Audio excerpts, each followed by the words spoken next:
Wrath of the Dragon. Marked by the Dragon, Book 4, by Richard Fierce. Narrated by Kevin E. Green. Chapter 1. Mina took a drink from her canteen and stared at the castle in the distance. It had only been 2 weeks since she'd left, and yet it felt like an eternity had come and gone since she'd last seen Clodion Keep. Gedrith and the other dragons wanted to go straight to the Draken Dominion, but she asked them to stop here first. "Are you sure about this?" Gedrith asked.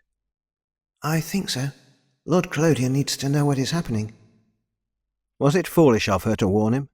Possibly. The man had used her ability for his own gain, but he had also provided her with shelter and food. That wasn't a justifiable reason for her slavery, but she felt an odd sense of obligation toward him. "I'll be back as quickly as I can." "If you run into trouble, call for me." "I will."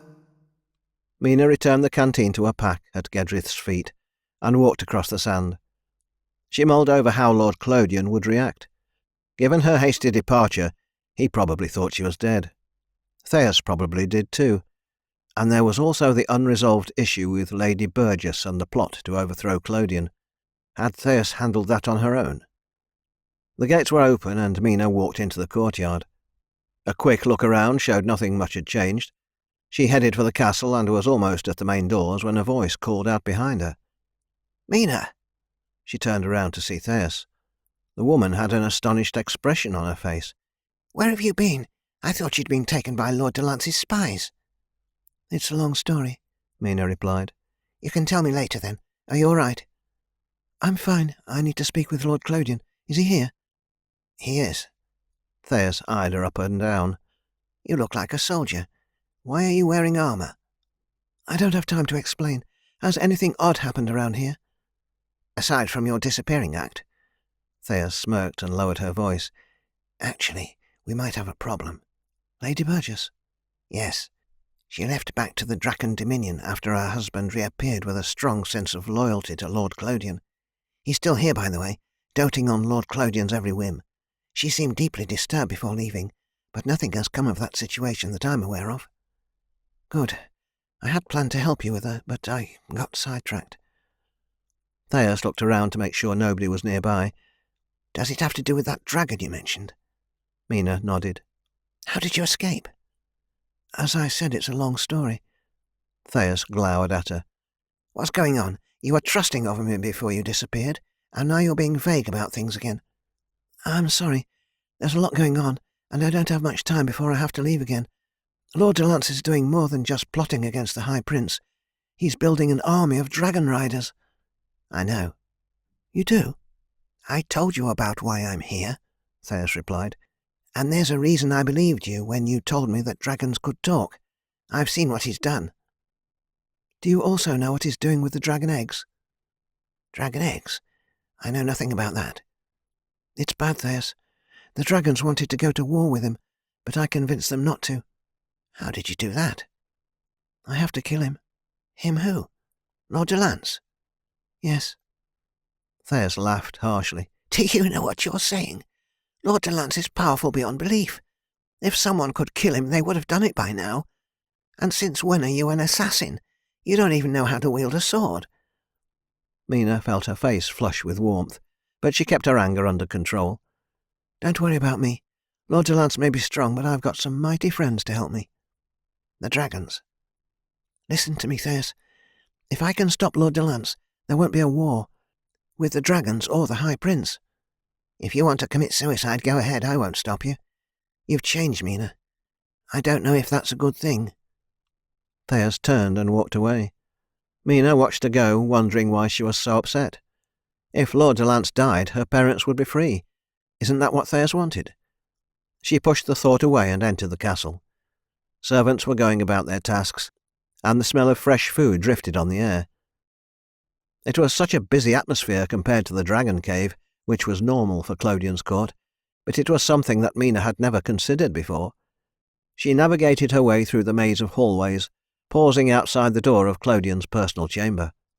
There were 2 muffled voices engaged in conversation on the other side, and she was about to turn and leave when the door swung open. "Keep me informed," Lord Clodion said to Captain Edward. Upon seeing her, they both froze. Mina offered a shy smile and offered a bow. "My lord," she greeted. "I'll be on my way." Captain Edward stepped around her and left. "Am I seeing a ghost?" Clodion asked. "The last thing I heard was that you rode into the desert and your horse came back alone." "I'm sorry if I caused you to worry. Can we talk in private?" Clodion eyed her curiously and pulled the door open completely, motioning for her to enter. She stepped inside and waited to speak until the door shut. "I must go to the Draken Dominion." "What are you going on about? You disappear for a fortnight and show back up only to leave again? Do you know how many resources I use searching the desert for you?"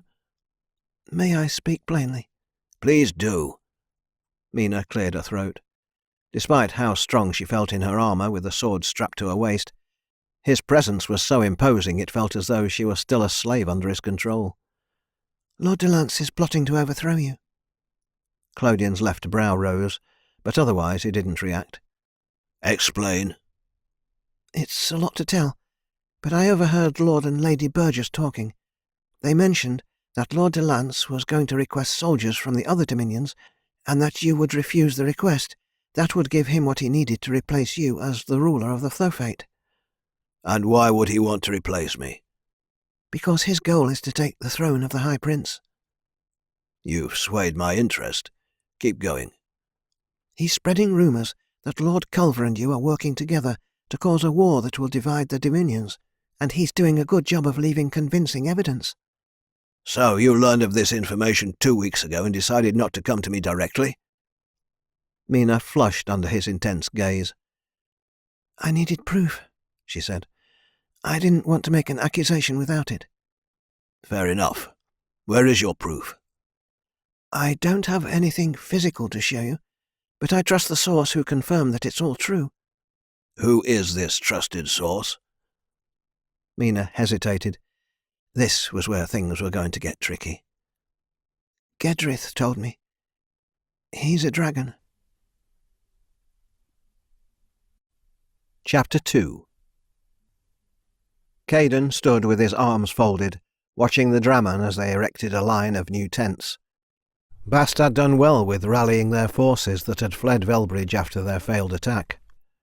More of them had survived than Caden initially thought, and the presence of his master and her brethren continued to bring more Draman to their ranks every day. Lirith had been a constant presence in his mind ever since he'd freed her from the mountain. She listened to his every thought, but he didn't mind. The bond between them was stronger than anything he'd experienced before. At her order, they had moved the camp further away from Velbridge to ensure Lord de Lance's men didn't find them. Scouts had also reported that Lord de Lance was no longer keeping it a secret that he had several dragons under his control. His patrols in the region had tripled, and there had even been sightings of his dragon riders keeping watch from the sky. "It's impressive, isn't it?" Bast said. "I never expected to see so many of my brethren in one place, united under one cause." "It is," Caden agreed. "But I can't help but wonder if it will be enough. We have Lirith and the others, but Lord de Lance has more men in his army than the next two dominions combined. Even without his dragons and the Draman still loyal to him, we're outnumbered." Bast stared at him, his pupils becoming thin slits. "We may be outnumbered, but we have something more powerful than magic or steel, or even dragons." "What's that?" "Hope." Caden shook his head. "Hope doesn't win wars." "How do you know?" "I've been in battle before.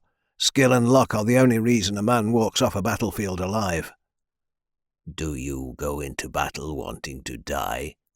"Of course not." "You want to live, yes? You want to see more of this world, go home to your family?"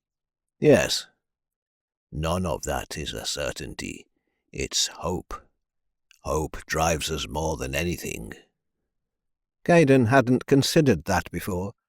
He remained silent for a moment, then cracked a smile. "You're right. Forgive me. It is hard to see the sky for the clouds sometimes." "We all have our moments of weakness." Leaders don't have that luxury, Caden replied. They should. I don't disagree, but not everyone views things the same way. Caden scanned the camp. How many do we have now? 1,000 at last night's count, but we've probably had 100 or more arrive just this morning.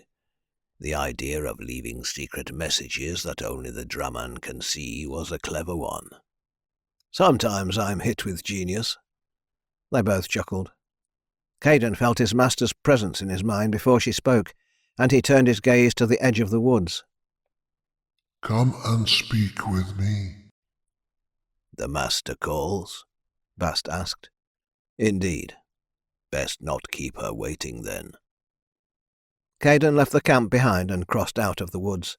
Lirith and the other dragons kept to themselves, choosing to bask in the sun away from the trees.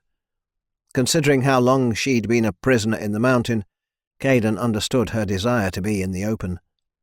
He paused when he saw her. She was lying atop a pile of rocks, her massive wings outstretched. The sunlight glittered off her scales, a myriad of rainbows shimmering in and out of existence as her body moved with her breathing. Caden approached her and knelt a few feet from her head. I am here, he said. I know. I can smell you even when you are in the woods. Humans have a particular odor to them I find hard to stomach. Yours, however, is manageable. Since we are joined, the scent is muted. Caden wasn't sure what she was talking about. Joined? He shrugged the thought aside. What did you want to speak to me about? Straight to the point. That's one reason I chose you. Since you lead my Draman, we have something to discuss. I'm listening. Many in this world seek to do me harm. Lord de Lance is the focus of my wrath for now, but there are others. I have received word from those in the Long Sands, still loyal to me, that there are rumblings among the Enclave. They know of Lord de Lance's crimes against my brethren. What is the Enclave? They are self-proclaimed leaders of the dragons. The metallic ones these days, anyway. So they are on our side? Hardly, Lirith hissed. They are a worse enemy than Lord de Lance, but I had not expected that I might need to deal with them now. If they come for Lord de Lance, we will have to be quick. I'm sorry, but wouldn't it be good to let them deal with him? If they are strong in number, they could clear out his defences and leave him vulnerable. Lirith retracted her wings and snaked forward. She snatched Caden up in a claw and brought him close to her face. He will die by my flames! Caden could feel the heat from her rage radiating off her scales. He swallowed hard. Forgive me. I must remind myself that you are a human, weak and unwise to the ways of dragons. She snorted, her warm breath ruffling his hair, and let him down. The Enclave is my enemy. They took many of my brethren captive, and hold them against their will even now. Do they know you're here? If so, their attack on Lord de Lance may merely be a ruse. Now you are thinking like a dragon, Lirith said. While I trust my servants, I also know that the Enclave may be feeding them information. We will keep our guard up and prepare for their arrival. But even if they do not come, we will face them in battle. Once I have killed Lord de Lance, we are going to attack the Enclave. You want to take the Draman into the desert? Yes, and you will lead them. Together we will tear down their archaic way of life and forge a fresh path. We will make this world bend its knees to us. You give me too much honor, Caden replied. I will do my best to live up to your expectations. If you don't, Your end will come swiftly. I may have saved you from death, but I can give you back with a single breath. Caden remembered the flames she'd spouted when he'd freed her. She was terrifying even when she was calm, and even more so when she was angry. I understand. How many drummen fill our ranks? Just over 1,000. We're growing so rapidly we're having trouble finding space for everyone. That is a good problem to have. What of your brethren? Have any more of them agreed to come out of hiding? Lirith growled and scraped her claws on the stones beneath her. Not yet. They fear the Enclave more than me. I will have to change that. Perhaps when they see Velbridge fall they will change their minds. That remains to be seen. Either way, they will fall into line or fall under my flames. Consider what I've told you, and devise a plan for getting the Drumman to the Long Sands in one piece. I will. Caden bowed to her and left, making his way back to the camp. Lirith was full of rage. He understood why, but he feared that the path she was on would only lead to ruin. Even so, he would follow her. Chapter 3. Lord Clodian's face creased with surprise, and then confusion. Did you lose your mind in the desert? Dragons can't speak. I didn't think so either, but I heard them in the mesa. The ones that attacked you and killed Van. They aren't wild animals at all. They're just like us. I'll admit, you had me in the beginning. The idea that Lord Delance would want the throne isn't outside the realm of possibility, but the rest of your prank borders on the imbecilic. This isn't a prank, Mina protested. Then you have lost your sanity, especially if you expect me to believe something so outlandish. I've been with them in the desert. They have an entire cave system underground that serves as their home. The things I've seen. You wouldn't believe me. But I assure you, my lord, my wits are still intact. The scale in my leg belongs to Gedrith. He and I share a bond that allows us to communicate with our minds. Lord Clodian's expression turned to one of scorn. You sicken me, he said. If what you say is true, then you are worse than a slave. His fists clenched at his sides. Whether or not you want to hear it, it is the truth, and I'm telling you because I felt that you should know what Lord Delance is plotting. Do with the information as you will, but know that I am going to kill him. He laughed at her, just as Thais had.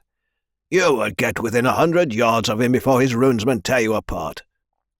If I don't succeed, then the dragons will go to war against him and ravage everything in their path. Lord Clodian shook his head. Get out. Mina wasn't completely surprised by his reaction, but she had hoped that he would be more receptive. She gave him a nod and left the room. There was nothing else to be done. He knew of the threat that Lord Delance posed. What he chose to do about it wasn't her concern. She went to her room and found her belongings were still there. It surprised her that the servants hadn't thrown everything out. Her clothes were old and tattered, so she didn't bother packing them. She slid the chest of dragon horns out from under the bed and opened it, gazing at them. Each one came from a dragon that had lost its life because of her. Knowing what she did now, the collection gave her an ill feeling in her stomach. She closed the lid and hefted the chest. It was the only thing she was going to take.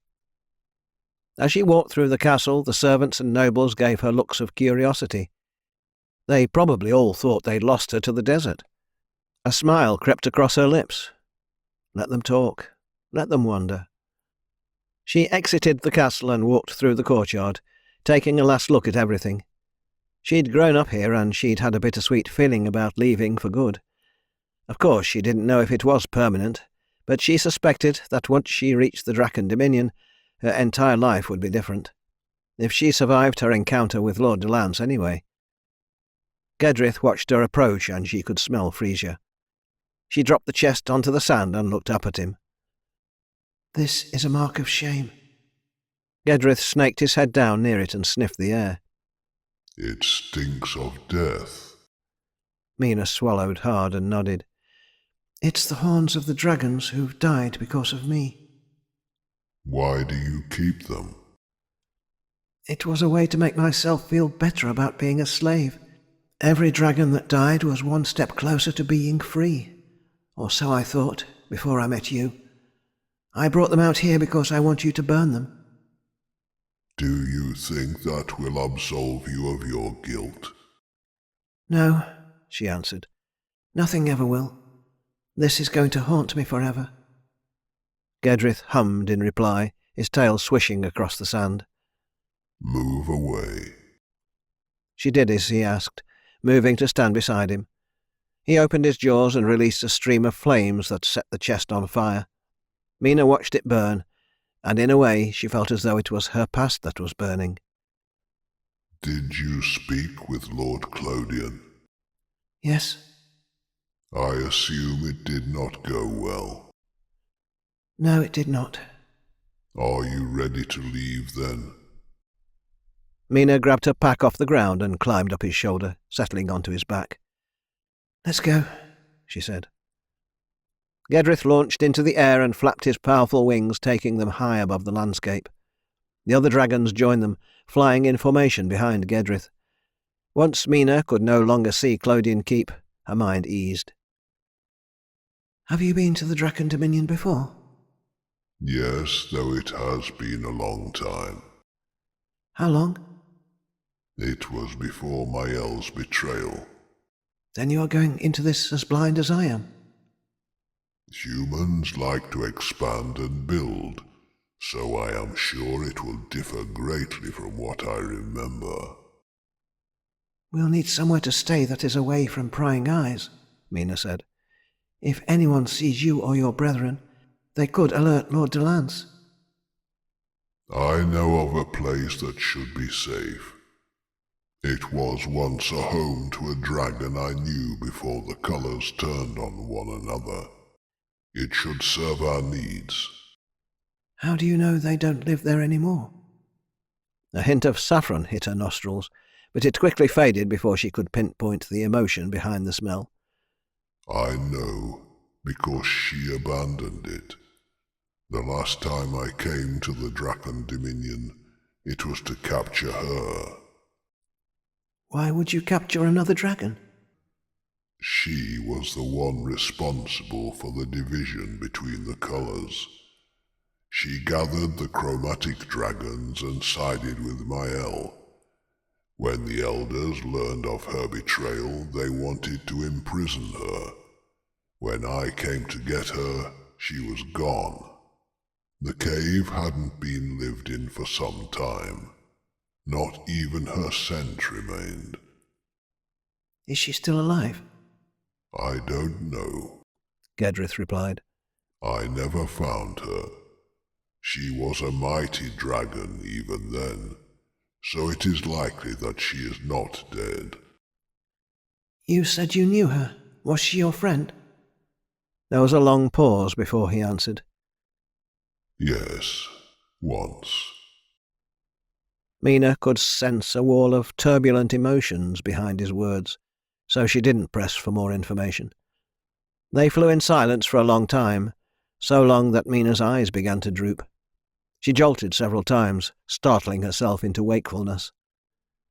Are we almost there? Yes.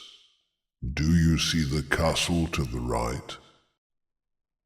Mina squinted and saw a grey splotch, but the details evaded her. Somewhat. That is Lord Delance's fortress. The cave we will use is a few hours' walk from it. We could get closer, but we might be seen, if we haven't been already. Mina looked down and watched the scenery speed by. If anyone was down there looking up, she couldn't see them. Trees came into view, and Gedrith began his descent. He glided over the canopy until the treetops thinned out to a clearing. Then he swooped down and landed. Mina climbed down and stretched her muscles. Where's this cave at? That way. He nodded toward the other end of the clearing. He sniffed at the air, his head swaying from side to side. What is it? I'm not sure. I've smelled nothing like it before. Stay here. My brethren and I will scout ahead to make sure there's nothing to worry about. Gedrith launched himself back into the air, joining the other dragons who had yet to land. They circled over the clearing, then broke formation and each headed in a different direction. Mina rolled her neck, trying to work the kinks out. She scanned the tree line and saw something metallic flash. A moment later, a monster stepped into the clearing. Chapter 4. We have a few problems, Bast said to Caden as he returned to the camp. We are running out of supplies. The last of the tents have been assigned, and we still have 24 drummen that need shelter. Divide them across some of the others until we can get more, Caden replied. We're also running out of food. How? The woods are full of deer and other animals. It seems our growing presence here has driven the wildlife away. I've sent scouts further out, but they aren't having much luck. Caden frowned and ran his hands over his face, scrunching his eyes closed in thought. We could send some men to Velbridge to buy supplies. Bast snorted, his reptilian nostrils flaring wide. It will take a lot of coin to feed this lot. Caden was well aware of their lack of funds. It seemed as though their problems continued to grow just as quickly as their numbers did.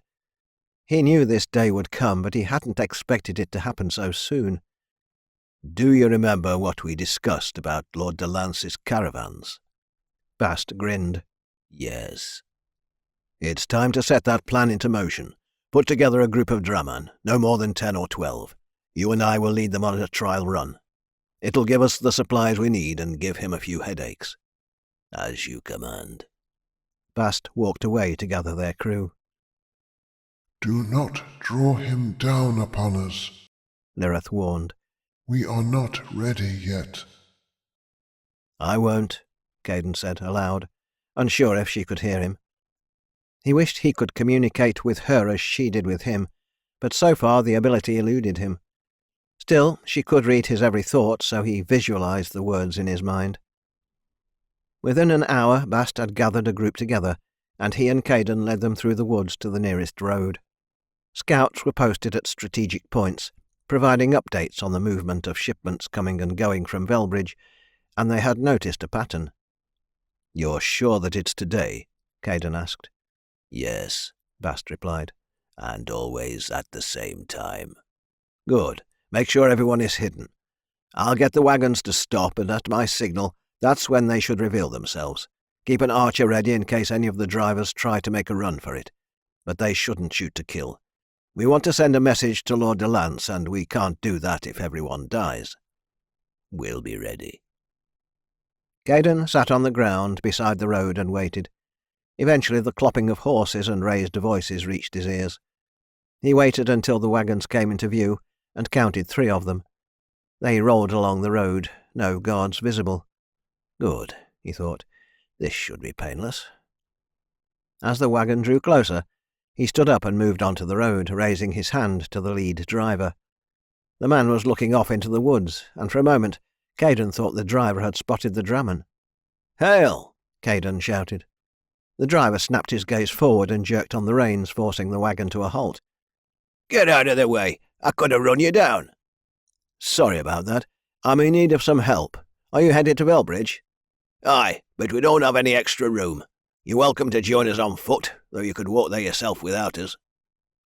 You're right about that, but I haven't had a meal in days, Caden lied. Do you have anything to spare? A beggar, then. Move aside, I don't have time for this. Caden whistled. A moment later, Bast and the others stepped into view. They all had their hoods down, leaving their reptilian faces in plain sight. Apologies, friend, but we'll be confiscating your goods. You can keep your wagons, we just want what's in them. Lord de Lance will hear of this. By all means let him know, and also tell him that Caden Davtian sends his regards. The drummen moved in and started rifling through the wagons. Terrified cries filled the air, and Caden heard the words, "Demon spawn," mentioned several times. Bast approached him, shaking his head. There's more here than we can carry. We'll unload it and carry what we can back to the camp. 2 Drummond will stay behind with what remains and we'll come back for it. Is that wise? Lord Delance may have his patrols out here by then. Good point, Caden said. We'll hide the rest and come back when it's safe then. I'll let them know what to do.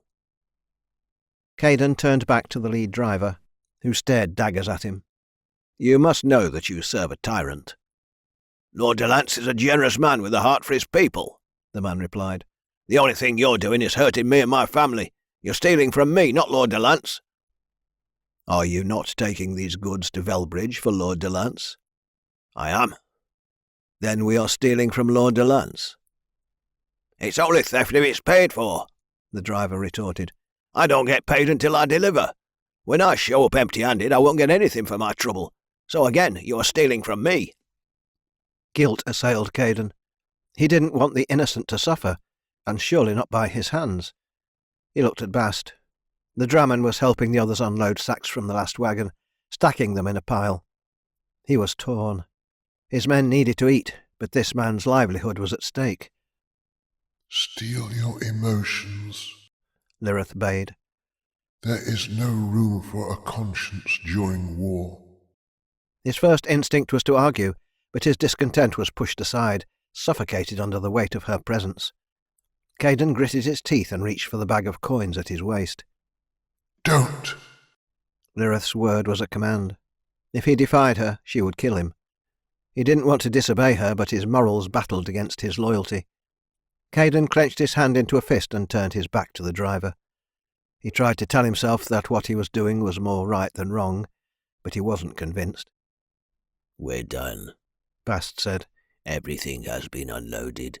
We'll be able to feed the camp for a few days with all this. Caden's eyes roamed over the pile of stuff they'd taken. There were sacks of grain and rice, as well as wicker baskets full of fruits and vegetables. Leave, Caden said, turning around to face the driver again. And be sure to tell Lord Delance what I said. The man shook his head and flicked the reins. The horses pulled forward and the wagons continued toward Velbridge. In the back of the last wagon, the head of a small child peered out from the covering. This is wrong, is it? We are able to feed ourselves. Seems well and right to me. I suppose, Caden grunted, but it still conflicted him. Let's get this stuff off the road. He helped the Draman carry everything into the woods, and they covered what they couldn't transport with brush and leaves. By the time they returned to the camp, Caden realized that Lirith's presence seemed far away. He handed his supplies off to one of the Draman and looked around the line of tents. Sir! A breathless Draman rushed over to him. What is it? Dragons have been spotted. More of Lirith's brethren? No, sir. They are the metallic colours of her enemy. Caden sprinted out of the woods to where Lirith had been earlier. She was gone. Chapter 5. Mina watched the creature in disbelief. It walked on 2 legs like a human, but its appearance was reptilian. She remembered what the Enclave leader had said about Lord Delance mixing dragon eggs with humans to create an army. Although she knew the dragon hadn't been lying, it still shocked her to see one of the things up close. She was in the open, and before she could try to hide, the creature spotted her. It shouted something and ran toward her. Mina drew her sword and took a defensive stance. She sidestepped the creature as it reached her, his sword cleaving the air harmlessly. The facial features looked masculine, and she assumed it was a male. He struggled to stop his momentum, and Mina stepped behind him and landed a blow to the back of his knee with her foot. It surprised her when the creature didn't fall. His leg didn't even buckle. He whirled around, snarling. She backpedaled and swung her sword at him, but he blocked the strike with his arm, and her blade clanged as if striking metal. Her brow creased in confusion, and the creature took advantage of her surprise. He grabbed the blade off her sword with his clawed hand and jerked it free, tossing it aside. Mina made a dash for the weapon, but the creature crashed into her, the 2 of them landing on the ground in a tangle. He was larger and stronger than her, and he quickly gained the upper hand and pinned her down. Use his minds now, it said. Help! Mina pushed the plea through the scale. The creature leaned in close, and she could smell its foul breath. It stunk like rotten eggs. She turned her head to the side, struggling to break free. The creature laughed, droplets of saliva landing on the side of her face. "Gedrith!" A shadow passed overhead and the creature looked up. Mina tried to pull her arms free, but the creature gripped her flesh tighter and growled. He stood, pulling her to her feet, and wrapped his right arm around her neck. Mina scanned the sky, but there was no sign of Gedrith or the others. The creature dragged her backwards towards the tree line. She stared at her sword, wishing she could magically command it into her hand. A roar split the air, and she jerked her head in the direction of the sound. She still didn't see any of the dragons, but Gedrith's presence was strong, which told her he was nearby. A glance over her shoulder revealed the creature's uneasiness. His eyes were wide, and he kept growling lowly. He was distracted. Mina did a silent countdown, and then broke free and ran for her sword. The creature chased after her, but she managed to grab her sword before he reached her. She jabbed the blade forward, striking the creature in the chest, but it did no harm. Was the beast impervious to weapons?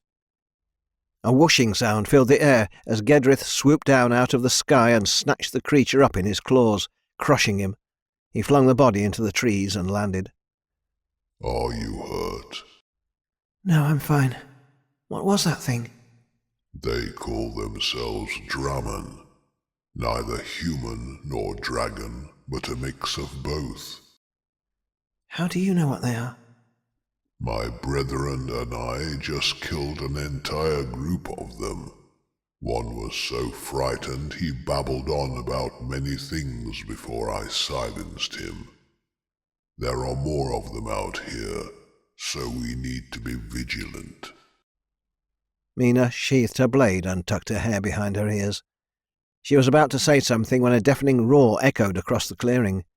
She clapped her hands over her ears, looking to the sky. An enormous black dragon landed in the clearing, snarling with fury. Dragon fear washed over Mina, and she fell to her knees, but she managed to crawl behind Gedrith. The copper dragon wrapped his tail around her, keeping her in place, as he turned to face the black bear moth. So, it is you that slaughters my children. I should have known the Enclave would stoop to murder. The dragon's voice echoed in Mina's mind. Those abominations are yours, Gedrith replied. Have you sided with Lord Delance as well? The black dragon snorted. Do not mention that name to me. I will burn his castle and everyone in it. Mina gasped at the thought of Caden being burned alive. Who's the whelp? She is my bonded, the first rider in 1,000 years. I wouldn't be so sure of that. The only true rider, Gedrith clarified. Those twisted bonds that Lord Delance has created were not forged willingly. Who said that's what I was talking about? But it does not surprise me that the Enclave knows about his dealings. They've never kept their snouts to themselves. You allied with Mael, knowing his course was only about greed.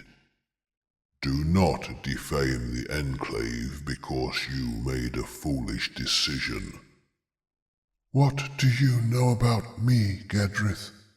Nothing. Did I want more for our brethren? Yes. Count me guilty of that desire, but you are confused when it comes to what is right. Was it right for the Enclave to imprison our own kind? They made their choice to join you in your folly, Lirith. They are just as guilty as you. Lirith growled. What are you doing here? Are you leading the Enclave to war against the humans? There will not be a war with humans. My bonded will slay Lord Delance and put an end to his blasphemous acts. That scrawny human is going to kill him, is she? Not if I get to him first. He and I have history, and my vengeance is coming. Then we are united in our cause. Perhaps if you help us against Lord Delance, the Enclave would forgive your past deeds. Do not waste your words on me, Gedrith. Once I have killed the human, I am coming for the Enclave. No one is safe from my wrath, least of all our brethren. I cannot let you leave knowing that you are going to attack the Enclave. Are you challenging me? Gedrith released Mina. Go into the woods, he said. Mina nodded and sprinted for the trees, dragon fear weighing heavily on her. She reached a tree with a thick trunk and stood behind it, peering out cautiously. The two dragons circled one another, their tails flicking back and forth behind them. They were equal in size, though Lirith's wings were larger. The other dragons that had come with them appeared over the clearing, dropping down to surround Lirith. The Enclave had sent 5 dragons with them to terrorize Lord Delance's forces, and all of them were silver. Gedrith had told her silver dragons were the fastest of the metallic colours, and having seen them in flight herself, she knew it was true. Mina's heart thundered in her chest as she watched. She expected to smell the scent of lavender from Lirith, but instead she only caught hints of rose and saffron. They outnumbered her. Why wasn't she afraid? A battle cry erupted from the other side of the clearing, and a host of Dramen swarmed forth from the trees. A man was with them, a human, and Mina's eyes widened in surprise. No, it couldn't be. She gasped. It was Caden. Chapter 6. She's just up there. Caden led Bast and a contingent of Dramen into a clearing where he spotted Lirith. As soon as he'd been told they had seen her enemies in the area, he knew there would be trouble. He couldn't explain how, but he knew exactly where to find her. As they entered the clearing, Caden skidded to a stop. There were 6 other dragons. 5 were silver, and 1 was a reddish copper. He was just as monstrously large as Lirith, and the metallic dragons had surrounded his master. The sight of so many of the beasts made his knees go weak, and fear paralysed him. He watched helplessly as the Dramen swarmed forward, attacking the enemy dragons. It was like watching ants try to take down a tree. The copper dragon swatted the Dramen aside and rushed toward Lirith. She roared and backed up, swiping her massive claws at him. She missed, and the 2 of them clashed. Caden remained frozen in place. He screamed at himself within his mind to do something, to help his master, but what could he do against dragons? He would surely die. And yet he would rather die defending his master than watch her fall to her enemies. Caden used every ounce of mental strength he could muster, and pushed through the fear.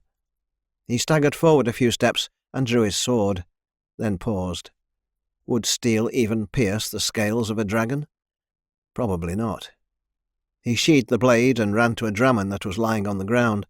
It wasn't moving. Caden looked into the Dramen's open eyes, and there was no life in them. He glanced around and saw that several others were also dead. Lirith and the copper dragon were still fighting, a rolling ball of vicious talons and snapping teeth.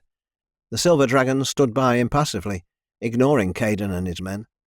Bast was helping a limping Dramen to the tree line, and he glanced over his shoulder at Caden. Once the Dramen was out of danger, Bast returned and joined him. Our master is outnumbered.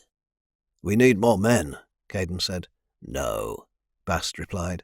We do not have enough to defeat a single dragon, let alone 6. We have to help her. Yes, but how? Caden didn't have an answer. How indeed? What's the dragon's vulnerable spot? Bast remained silent. The copper dragon gained the upper hand and pinned Lirith down, clamping his jaws around her neck. Hurry! Without a weapon crafted of magic, the only weak spot is the eyes, Bast answered. You'll be burned alive before you get close enough to try anything. What about arrows? No. Even if you had the marksmanship to hit a dragon in the eye, arrows are too frail to puncture the membrane that covers the eyeball. A sword could do it. But as I said, Save your words, my friend. They'll not sway me. You're in charge. If I die, do whatever you can to save her. Caden sprinted towards his master, dodging between the silver dragons that surrounded her. He climbed up the copper dragon's tail and ran along its back. The beast jerked and Caden almost slipped, but he grabbed onto the dragon's scales and forged ahead.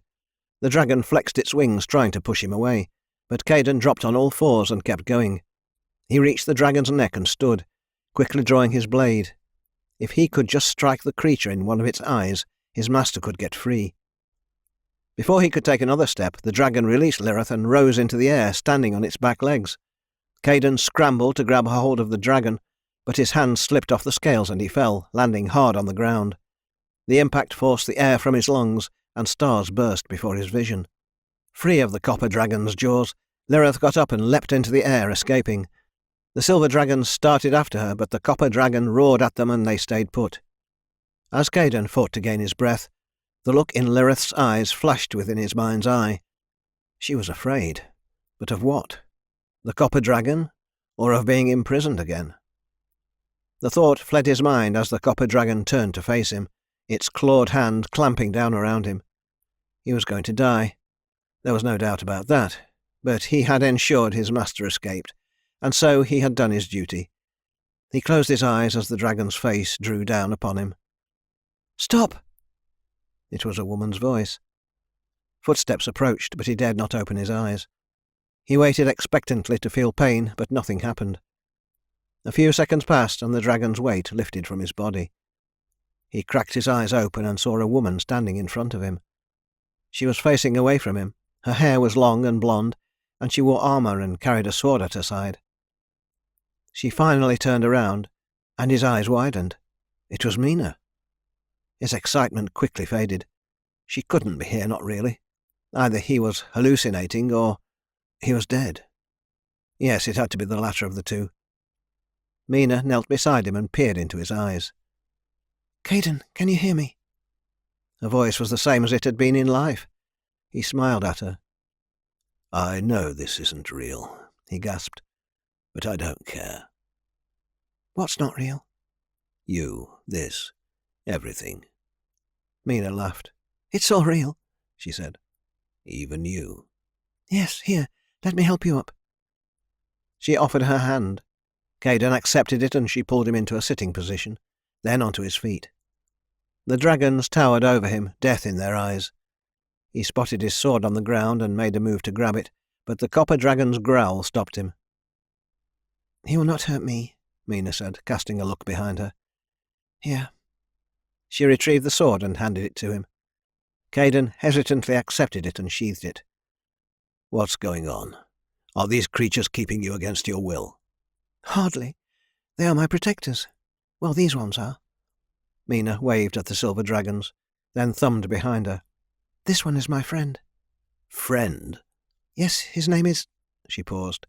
Copper. He and I are bonded. I don't understand. You hit your head pretty hard when you fell. You should probably sit back down. I'm fine, he said. I'm just confused. You said you were bonded to a dragon. What does that mean? We can talk to each other using our minds, among other things. I know it's a lot to take in. Caden looked from her to the copper dragon. They could communicate using their minds. That was how Lirith spoke to him. The similarity startled him. Did that mean he was bonded to Lirith? He could feel her presence, but she wasn't close by. What are you doing here? It's a long story, she replied. Why did you attack Copper? Because he attacked my master. Mina's forehead creased. Your master? Do you mean Lord Delance? No, that tyrant can burn for all I care. I'm talking about Lirith. The Black Dragon? Yes. Mina's expression fell. Oh, I have some bad news. Chapter 7. Mina stood beside Gedrith and watched Caden as he paced the clearing. The other dragons had gone into the cave after Gedrith told them not to pursue Lirith, and Mina told Caden about his master's history with Gedrith and the Enclave. She supposed he was feeling conflicted about where his loyalty resided. He cannot be saved, Gedrith said. Why do you say that? Lirith is the most deceptive dragon I have ever known. If she has bonded to him, she is fully ingrained in his mind. Can the bond be broken? I have never known one to be severed except by death. Mina had a sinking feeling in her stomach. Caden was a friend, and she'd previously entertained the idea that they could be more than that. But if what Gedrith said was true, then she didn't know how their paths would end up. When you lost Lucius, how did it feel? Like I had lost a part of me, Gedrith replied. Does it feel the same for humans? Yes. I think that is why Arig has stayed with us all these years. Being with us must bring him solace from the pain. It is said that time heals all wounds, but that is not always true. Some wounds never heal. The pain behind his words tore at her heart. She rested a hand on his foreleg comfortingly. Caden stopped walking in circles and turned toward her, striding purposefully. "Can I speak with you?" he asked. "Alone?" Gedrith growled. "It's all right," Mina reassured him. "Caden would never hurt me." So you say. You don't know Lirith or what she's capable of. "I'll be fine." Mina joined Caden, and they walked together through the woods until Gedrith was no longer visible. "I want to apologize," he finally spoke. "About what?" "For kissing you at Clodion Keep." Mina's face flushed with warmth at the memory. He'd left her breathless and confused that night, and then she had used her newfound status to have Lord Clodion send him to the Draken Dominion. It all seemed so long ago, and yet, standing with him now, it felt as though he'd only been gone a few days. "You don't have to apologize for that," Mina said. "It was nice." They stared at each other in silence for a moment, and Caden drew close and placed a hand on her neck, rubbing a thumb along her cheek. Her heart began racing and she leaned towards him. He met her, their lips pressing together. Fire coursed through her, burning under her skin. It gave her desires she never knew she wanted. When Caden broke away from her, it was like waking from a dream. "I'm glad you weren't upset with our first kiss. I must admit, the fear that you hated me for it has kept me awake many nights. After Theus betrayed me to Captain Edward and had me sent out here, I thought I'd never see you again." "What do you mean? What did Theus tell Captain Edward?" "I found something in the ruins of Sleer, a stone. I didn't know it at the time, but it's a piece of armour that Lord de Lance's men used to protect them from the dragon fire. Lord de Lance destroyed that city with his dragon riders. Theus wanted me to tell Captain Edward what I had found, but I refused. The next thing I knew, I was being locked up in the dungeon." Mina could feel her throat constricting. He thought Theus was responsible for his departure from the Thofate.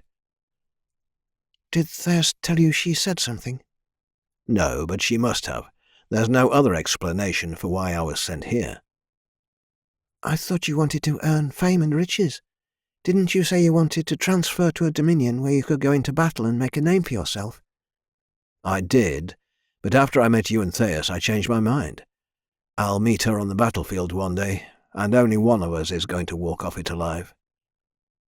"Caden, there's something I need to tell you," Mina said, her tone lowering. "What is it?" "Theus isn't the one who got you sent out here. It was me." Caden frowned, his brow creasing. "I'm sorry I thought that was what you wanted.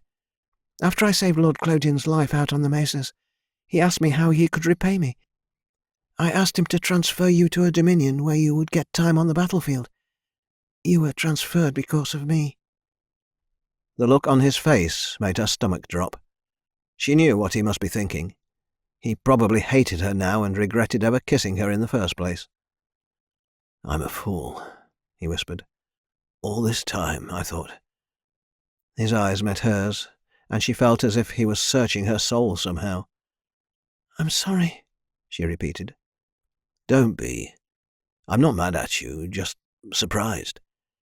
I had no idea.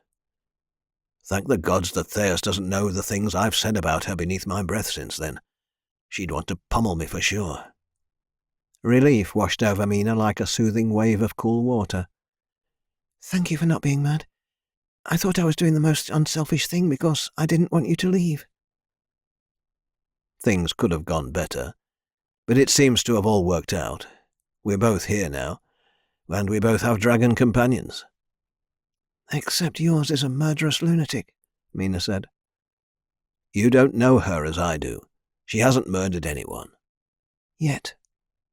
Our forces should ally against Lord de Lance. We're stronger together.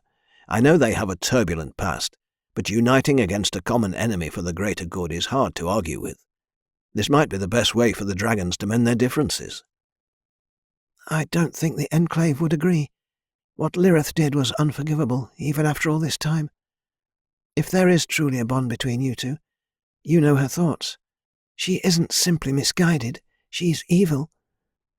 The Enclave will never ally with her, and she's made her feelings clear. She plans to go after them once Lord de Lance is dead." "She has said the same thing to me," Caden replied. "Perhaps the Enclave deserves to fall." Mina pulled away from him, scowling. "You don't know what you're saying. I've seen the Enclave. They want what's best for their kind. Lirith only wants death and destruction. Surely you see the problem with that." "New things will rise from the ashes. It's the way of life." "You've changed," Mina said, backing away further. "Our destinies may be entwined, but they are not united." Caden stared at her in silence. She silently prayed that he would see reason and make the right choice. His facial expression turned to one of anger. "You are the one who's changed. You think to lecture me. Only one person standing here is responsible for the death of dragons, and it isn't me. I can see why Lirith hates your dragons. They have allied themselves with a murderer." His words stung her deeply. She could feel Gedrith's presence in her mind, and allowed his strength to flow through her. Mina steeled her emotions. "Leave," she said. They stared death at one another until Caden snorted and stormed off. She watched him go, and he didn't look back once. It was the second time she watched him leave as her heart broke. Chapter 8. Caden stomped through the undergrowth, fuming with anger. He couldn't believe that Mina had refused to ally with him. She thought he had changed, but she was wrong. Or if he had, it was only that he wasn't blind anymore. He had purpose, real purpose. Fame and fortune were the things he wanted before, but now he wanted to ensure Lirith succeeded in every endeavour. He reached the camp and went straight to her usual spot. She was there waiting for him. "Are you all right?" he asked. "I tried to help you, but there's not much I can do against the dragon." I am fine, but I see you aren't. What happened? Anger radiates from you like the sun. He debated not telling her, but he knew she would probe his mind and find out regardless. "The girl with the dragons. Her name is Mina. I know her from the Thothate Dominion.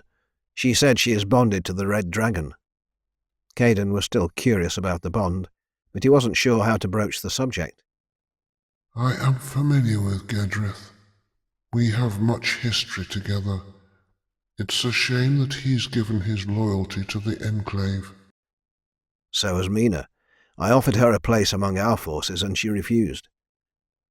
The Enclave has a way of distorting the innocent and making them into zealots of their cause. Once I burn their world to ash, their slaves will be free to think for themselves. I can sense your feelings for the girl are strong. You mustn't let your emotion cloud your judgment. There may come a day when you must kill her. Caden was angry with her, true, but that didn't mean he wanted her dead. He was mostly convinced that she would come around. He just didn't know if the Red Dragon would hinder that. Will you be able to kill her if it comes to that? I don't know. Then I will make it easy for you. You are to kill her if you see her again. Lirith said. That is my decree. Caden knelt before her and bowed his head. He kept his mind clear so that she couldn't discern his true feelings about the order. As you command, he said. Good. Your loyalty is stronger than that of my brethren. You've done something very few have done before. You've impressed me. I am honoured to do so. Are we safe here, or should we move the camp again? We will stay where we are. If Gedrith thinks to intimidate me, he is wrong. I do not fear him. It is he who should fear me. Should we take the fight to them? I can gather our forces and lead them there under cover of night. No, Lirith growled. I need more of my brethren at my side first. Lord Delance is your only concern for now. We will deal with Gedrith after Lord Delance has fallen. I am leaving and will return tonight. Is there anything you want done while you are away?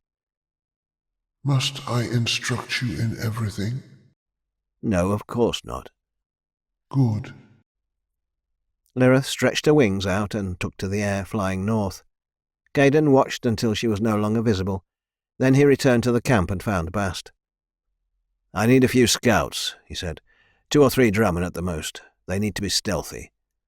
Is this for something the Master wants? No, it's something for me. Bast nodded. What is the task? I need them to keep an eye on someone. The girl? Yes. Very well. I'll post them at the cave. If she goes anywhere, you'll know. Thank you, my friend. Did we get the rest of the provisions from the raid earlier? Yes, Bast replied. We have enough rice and grain to last us a week, maybe longer. It helps, but we still need more supplies. If Lirith gets her brethren to join her, then we'll have all we need when Velbridge burns. I hope she will give us a rest before marching us to the desert. The desert? I forgot to tell you. Lirith wants to attack the home of the metallic dragons after we've dealt with Lord Delance. Bast's left eye twitched, but he said nothing. Is that a problem?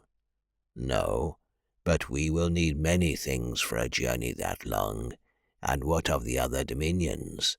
We may find trouble waiting for us, especially as word travels. And if the word has not reached the other dominions, what will the other lords think of an army marching through their territory? There is much to consider. I agree, Caden replied. We'll need to start planning soon. If Lirith has her way, we'll be marching to the long sands before the embers of Velbridge have cooled. I'm going for a walk. Let me know when the scouts have something. As you command, Bast replied. Caden left the camp and wandered through the woods on his own, trying to clear his mind. Mina had him wound up with anger and frustration. Now that Lirith had ordered him to kill her, he mentally felt along his mind to see if she was present. Her presence was there, but it was faint. Good, he thought. He rarely had time for his own thoughts, and while he didn't normally mind the lack of privacy, he had tumultuous feelings about her new orders. Could he really kill Mina? Of course he could, but would he? Did he have the conviction to? Caden was glad Lirith was away. If she knew that he had doubts about her command, she'd be furious. And what of Bast? His reaction to the news that they would march to the desert to battle the Enclave didn't bode well. Were the Drammen as loyal as Lirith assumed they were? Bast had once said that the humanity in him battled against the dragon. Perhaps they all suffered from that internal battle. And if they did, well, who knew what would happen if the human part won? If the Drammen rebelled against Lord Delance, there was nothing to keep them from breaking ranks with Lirith. They revered her as though she were a goddess. While he admitted she was awe-inspiring and intimidating, she was mortal just like he was. She was no goddess, no matter how the Drammen worshipped her. Stop it, Caden muttered to himself. His thoughts were straying too far for comfort. Perhaps it was a good thing that Lirith stayed in his mind so much. He couldn't be trusted otherwise. It seemed he had an internal battle going on as well. He'd never doubted his master before. Why was he doing it now? The answer was obvious. It was Mina. She was the reason he'd been sent away from the Thophate. She was also the reason for everything he'd been through. If he'd remained under Lord Clodian's command, none of the terrible things that had befallen him would have happened. Yes, the blame resided with her. She was reckless and untrustworthy. Perhaps Lirith was right. She wasn't clouded with bias after all. Mina had to die. Chapter 9. Mina sat in the cave's entrance in front of a small fire, staring off as her thoughts led her on a wild ride, her dinner long since cold. She wasn't the only one bonded to a dragon now. The thought didn't sit well with her, but only because Caden's dragon was evil. The thing that bothered her the most was that he'd tried to convince her to join the wrong side. Was it her fault? She had been the one to get Lord Clodian to send him away after all. Yet, while that was true, she didn't control his thoughts and actions. He had chosen to follow Lirith, to align himself with darkness. No, she decided, it was not her fault. Gedrith told her that Lirith was deceptive, and Mina was convinced that the dragon had bonded with Caden without his knowledge. I believe you are correct in that line of thinking. Gedrith's voice entered her thoughts. He may not even be aware that she's influencing his thoughts. Mina sighed and tossed her food into the fire, then rose to her feet. Her appetite was gone. She put the fire out and walked further into the cave. It was dark for a few feet, but glowing moss spider webbed across the ceiling of the cave, giving the impression that the stone was cracked. "It doesn't seem fair that Caden doesn't know what she's doing to him," she said, sitting beside Gedrith. Life is rarely fair. "I know that more than anyone. My point is that I don't think it's fair that a dragon can have so much power over another being." It is the natural order of things. Some species are more powerful than others. Mina leaned back against Gedrith and stared up at the glowing moss. If she was going to kill Lord Delance, then she needed to familiarise herself with the layout of Velbridge, and, if possible, find a way into his castle. "What do we do about Lirith?" she asked. "She may disrupt our plans." I will deal with her myself, but I must wait for the right opportunity. In the meantime, my brethren are going to give Lord Delance a few headaches. They plan to attack some of his outposts on the border. Since he's using his Draman and Dragon Riders to patrol the area near the castle, it is the safest option to avoid an open battle. "Good idea." Mina stifled a yawn, her exhaustion much stronger than she realised. Sleep while you can, Gedrith said. Soon we will not have time to rest. Mina had a feeling he was right. She fell asleep, and the next thing she knew, slanted rays of sunlight were shining into the cave. Gedrith was still asleep, so she quietly rose to her feet and slipped out of the cave, casting a backward glance over her shoulder. Rubbing the sleep from her eyes, she stretched and surveyed the forest. Birds were chirping overhead, so she knew there weren't any Dramen nearby. At least she hoped not. Her dreams had fueled an idea, and she wanted to carry it out before Gedrith knew what she was doing. Her stomach was empty, but she didn't have time for breakfast. Velbridge was calling her name. Mina turned northwest and began to trek to Lord Delance's city. If she was going to kill the Dominion Lord, then she needed to know the layout of his domain, and she figured it would be easier to do it alone. It wasn't like Gedrith could go with her anyway. The sight of a dragon flying towards the city wouldn't just cause a panic, but it would draw Lord Delance's attention. The longer she could keep the element of surprise, the better her chances of success. The woods soon gave way to open flatlands, and in the distance, Mina spotted the walls of Velbridge. With the city in view, she quickened her pace. By the time she reached the gates, droplets of sweat had collected on her forehead. A multitude of guards were keeping a watchful eye on everyone coming and going through the gates, but otherwise they didn't harass anyone. Mina held her breath as she passed them, praying to Avera that they wouldn't stop her.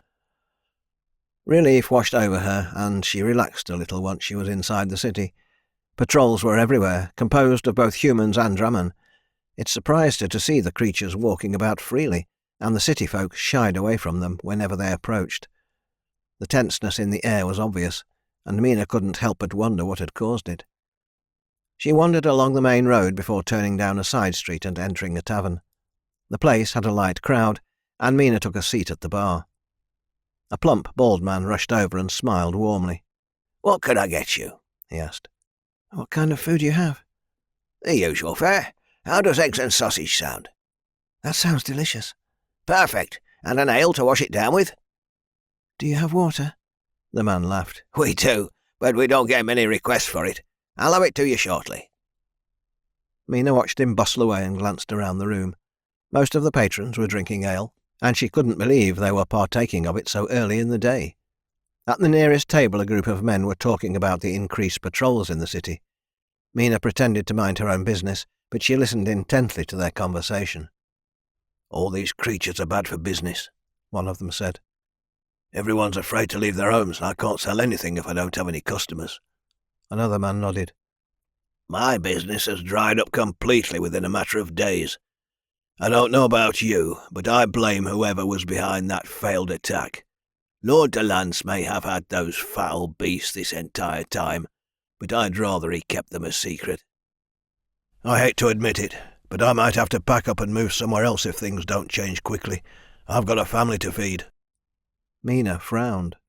A failed attack? She wondered if it had to do with Caden. The clatter of a plate made her turn around, and she saw the barkeep had delivered her food, along with a wooden mug filled with clear liquid. "That'll be 2 silvers. Mina reached down at her waist and realised she didn't have any money. The look on her face must have given the barkeep a clue, because he smiled again. "First-time customer." She nodded. "It's on the house, but next time you'll have to pay."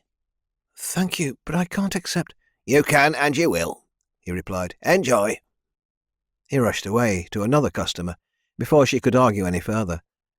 She stared at the plate of steaming eggs and considered leaving, but hunger won over and she devoured them ravenously. The water was cool and quenched her thirst. Where are you? Gedrith's voice startled her. "Felbridge, I wanted to learn the layout of the city."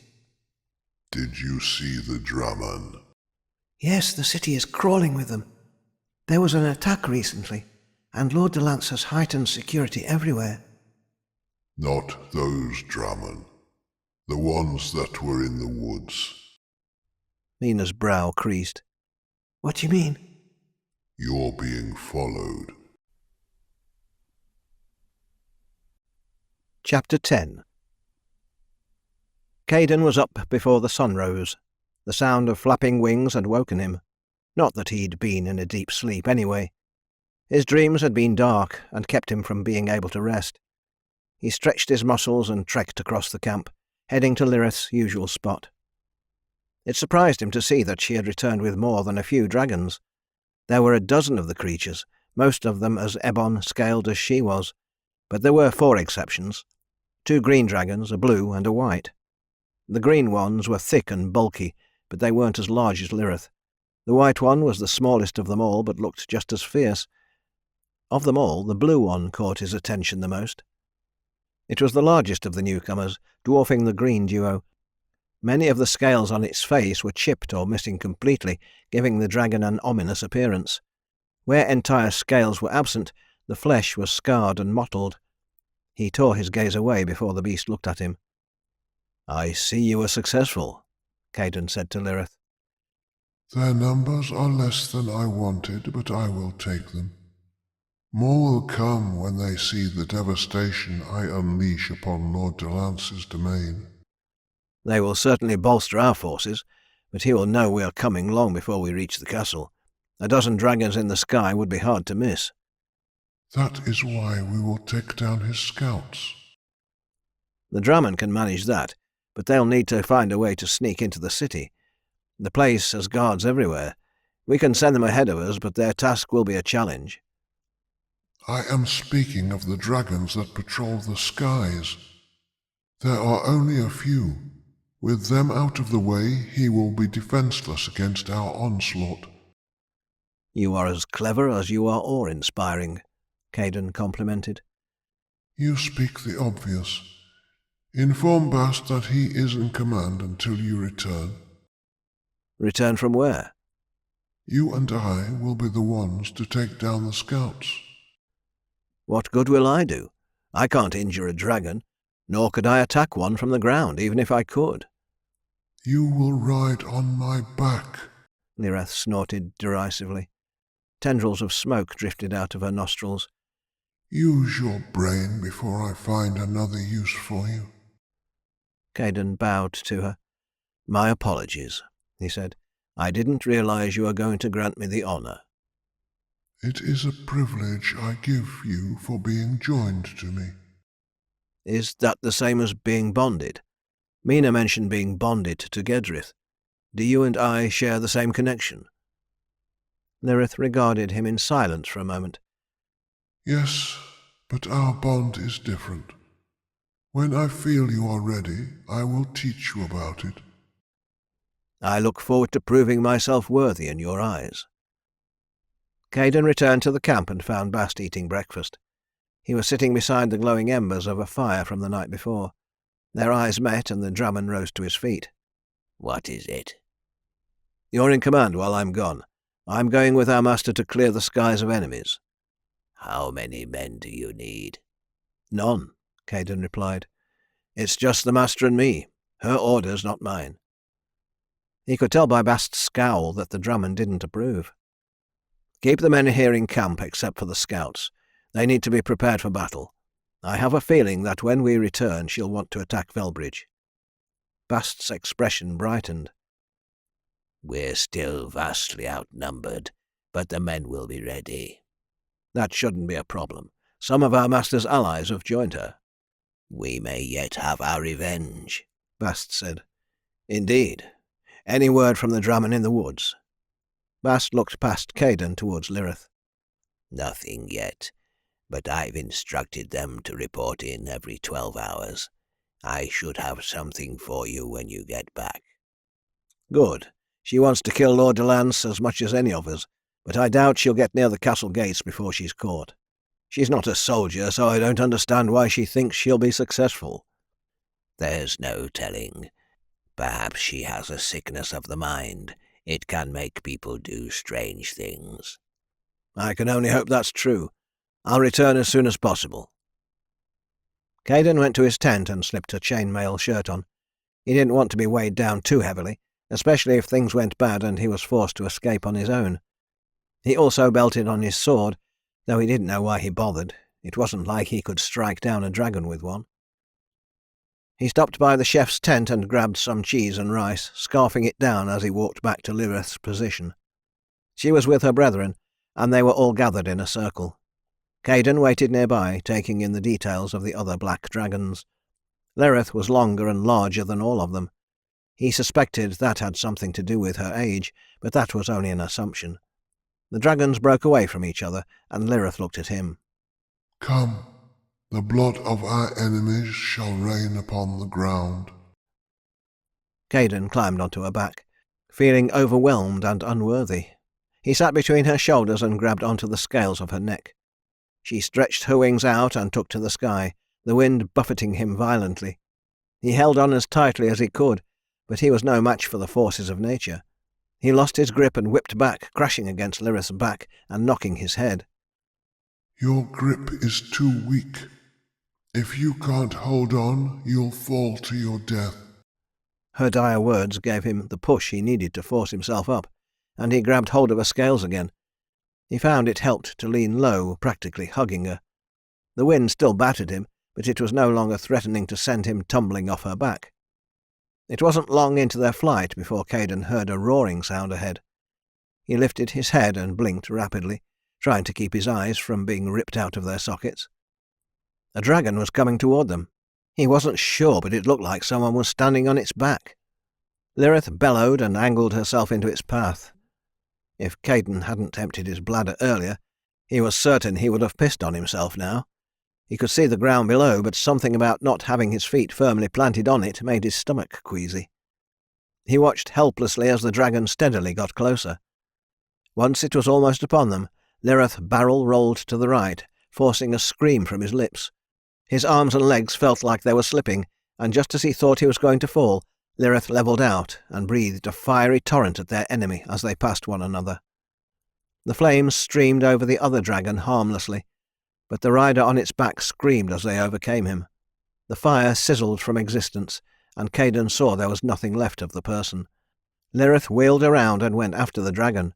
She extended her forelegs and flexed her claws wide. As she dropped, Caden held his breath. Chapter 11. "Why would they be following me?" Mina asked.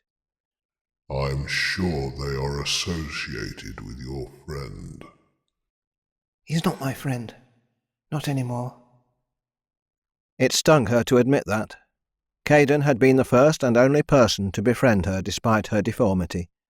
To see him walking towards destruction beside Lirith was heart-wrenching, but she tried to dissuade him from the path. She had done her part. The decision to turn away from evil was his alone. Mina's hand drifted to the hilt of her blade, and she scanned the room. 2 drummen were sitting at a table by the door. She hadn't noticed them before, but she wasn't paying much attention to the surrounding people either.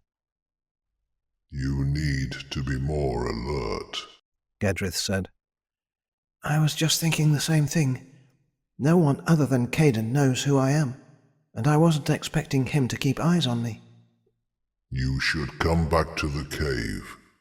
They won't dare to try anything with me and my brethren beside you. "I have something else in mind. If Caden thinks he's the only one with things up his sleeves, he's about to be surprised." Mina left the tavern and headed toward the castle, keeping a brisk pace. As she turned onto another street, she casually looked behind her and spotted the 2 drummen from the tavern. Gedrith was right. She was being followed. The creatures kept their distance, and Mina decided she wasn't in danger. She reached the walls that separated the castle from the city and wandered along the perimeter looking for a stealthy way across. Heavily armed guards were posted every few feet, and they eyed her distrustfully as she walked. "Lord Delance has the castle protected like it's full of treasure," she told Gedrith. He holds dragons and eggs captive. Those are more valuable than gold and gems. Both give him more power than money could ever buy. "I suppose you're right. He may not be afraid to let the world see his dragons and drummen, but he's clearly afraid of losing the ones he hasn't converted to his cause." They haven't been converted. Gedrith said. They are bonded against their will. Whether they are locked in the castle or not, they are prisoners. Mina walked the entire length of the wall and turned down an alley. It was a dead end, taking her to a wall too high to climb. A pile of trash was the only place to hide, and she grimaced as she hurriedly hid among the filth. She pinched her nose and waited. A few moments later, the 2 drummen stepped into view. It confused them when they didn't see her, and they began talking to one another in another language. Mina held completely still, breathing as softly as she dared. The drummen began arguing, and then stormed out of the alley, turning to the right. Mina waited a moment longer before climbing out of the garbage. She ran to the end of the alley and peeked around the corner. The drummen were still arguing. She followed after them, ducking into doorways or blending in with crowds to keep them from seeing her. They returned to the tavern from earlier, and Mina looked for the nearest human guards. A group of them were marching along the street, and she intercepted them. "Oh, thank Avira you're here. There are 2 of those creatures in the tavern." "The drummen are official guards in Lord Delance's army," one of them said dismissively, but the look on his face told Mina that he wasn't happy about it. "They aren't Lord Delance's men, sir. They're defectors." That caught the attention of all the soldiers. "How do you know?" "I overheard them plotting to hurt Lord Delance." "You said there were 2 of them." "Yes, sir. They're armed with swords, too." The man looked at his fellows and nodded toward the tavern. They broke formation and headed for the building. "We'll take care of them," the soldier said. Mina watched them converge on the place and storm inside. A commotion erupted within, and the 2 Drammen were escorted out forcefully. They were bound with shackles, and the soldiers marched them toward the castle. Mina smiled. She could play Caden's game all day, and she would win. He might have an army with him, but he couldn't openly march them after her. He was stuck in the shadows while she could walk freely. That was clever, Gedrith chuckled. I learned many things while serving Lord Clodion, one of which was how to be petty. Caden doesn't know what he's getting himself into. Be careful that the taste of hatred does not blind you. Some lines can never be uncrossed. I'm not blind, she replied. I'm teaching him a lesson. Just because he's gained power doesn't mean he can do with it as he pleases. Lirith will drive him into madness. She may already be doing so. It wouldn't surprise me if he tries to kill you. Mina frowned. She wanted nothing to do with Caden, but that didn't mean she wanted him to die. If Lirith twisted his mind into making him try to kill her, would she be able to stop him? And if not, did she have the strength to kill him first? She wasn't so sure. Hopefully it won't come to that, she said. Unless he leaves her, a battle between you 2 is inevitable. You are the champion of the Enclave, and he is hers. Once Lord Delance is dead, I do not doubt that there will be a war among the dragons. As long as that war doesn't spill over onto humanity, then let them fight. There is no them anymore. If there is war, you will be involved. Mina didn't like the idea of being in the middle of a war with men, let alone one with dragons. If Caden didn't change his mind and find a way to sever his connection to Lirith, then deep down she knew they would end up in battle against one another. And that scared her more than anything. Chapter 12. Caden clenched his jaw against the fear welling within him. Lirith crashed onto the enemy, her claws scraping against the dragon's scales. Raw anger filled Caden's mind, and he knew it was coming from Lirith. Her rage was overwhelming, and it made him dizzy. He tightened his grip on her and tried to put up a mental block. Fire, death, fury. Images and emotions swirled chaotically before his eyes, real and yet imagined. A distant memory flashed briefly, a scene of dragons battling one another. Just as quickly as it entered his mind, it was gone, leaving him reeling. Smoke, bodies, desolation. Caden used all of his mental facilities to push the images away. With his mind clear, he saw Lirith had the other dragon at her mercy. With a mighty swipe, she tore through the dragon's wing membrane with her talons. The beast issued a roar of pain and plummeted toward the ground. Caden averted his eyes. Traitors are sentenced to death. Even if they are forced? Caden posed the question without knowing if Lirith would hear him. You've learned to mind-speak on your own. I'm impressed. Regardless of whether Lord Delance has forced the bond or not, they are tainted by him and cannot be trusted. They are not fit to join us until he is dead. When he dies, will the bonds be destroyed? Yes, his magic will die with him. Good. There are a few more dragons on patrol to remove, and then we launch our attack. Caden stiffened. We're not ready. Our Drammen are still outnumbered, not to mention that we don't have enough supplies. My brethren and I will do most of the work. You and the Drammen will enter the city after we've ravaged it. You will concentrate your effort on the soldiers first, then the rest can be killed. The rest? Anyone living under Lord Delance's banner is subject to his punishment as well. But what if they are innocent? No human is innocent. This shall be a lasting lesson for anyone who thinks to harm and control dragons. Caden's face creased with concern. How could she ask him to kill innocent people? In the back of his mind, a memory came to the forefront. The night he'd killed Lord Delance's potential assassin. If he'd known then what he knew now, he would have let the man live. Lord Delance was wicked and deserved his fate, but the people who lived in Velbridge were innocent, weren't they? Perhaps not. Perhaps they were just as wicked as their lord, but they were better at hiding their atrocities. Even he had dark thoughts at times. He didn't act on them, but that didn't mean other people refrained. He supposed Lirith was right. These people needed to be punished. Obliterating the city would be a harsh lesson, but one that would never be forgotten. "Very well," Caden said. "Our forces will be ready at your command." I knew my trust was well placed in you. Lirith wheeled to the west and sped over the landscape. Caden held on tightly, excitement brimming within him. All his life he'd wanted to show others that they didn't have to be a tyrant to have fame and riches, and now he was about to prove it. He would help Lirith wipe the evil from the Draken Dominion, and the people would rejoice. And if they didn't, then they too would be destroyed. The next patrol they encountered was completely unprepared for Lirith's fury. He'd thought the lone dragon before had been easy prey for his master, but she proved that creature's death had been merciful in comparison. The patrol was a trio of dragons with riders, and they fell to her flames and claws with a violence he'd never witnessed before. When their bodies fell from the sky and struck the ground, she swooped down and tore their lifeless forms limb from limb. Caden revelled in the power of his master. No one could stop her. She would have her revenge on Lord Delance, on the Enclave. The world would burn, just as she said. When they returned to the camp, they were both covered in blood.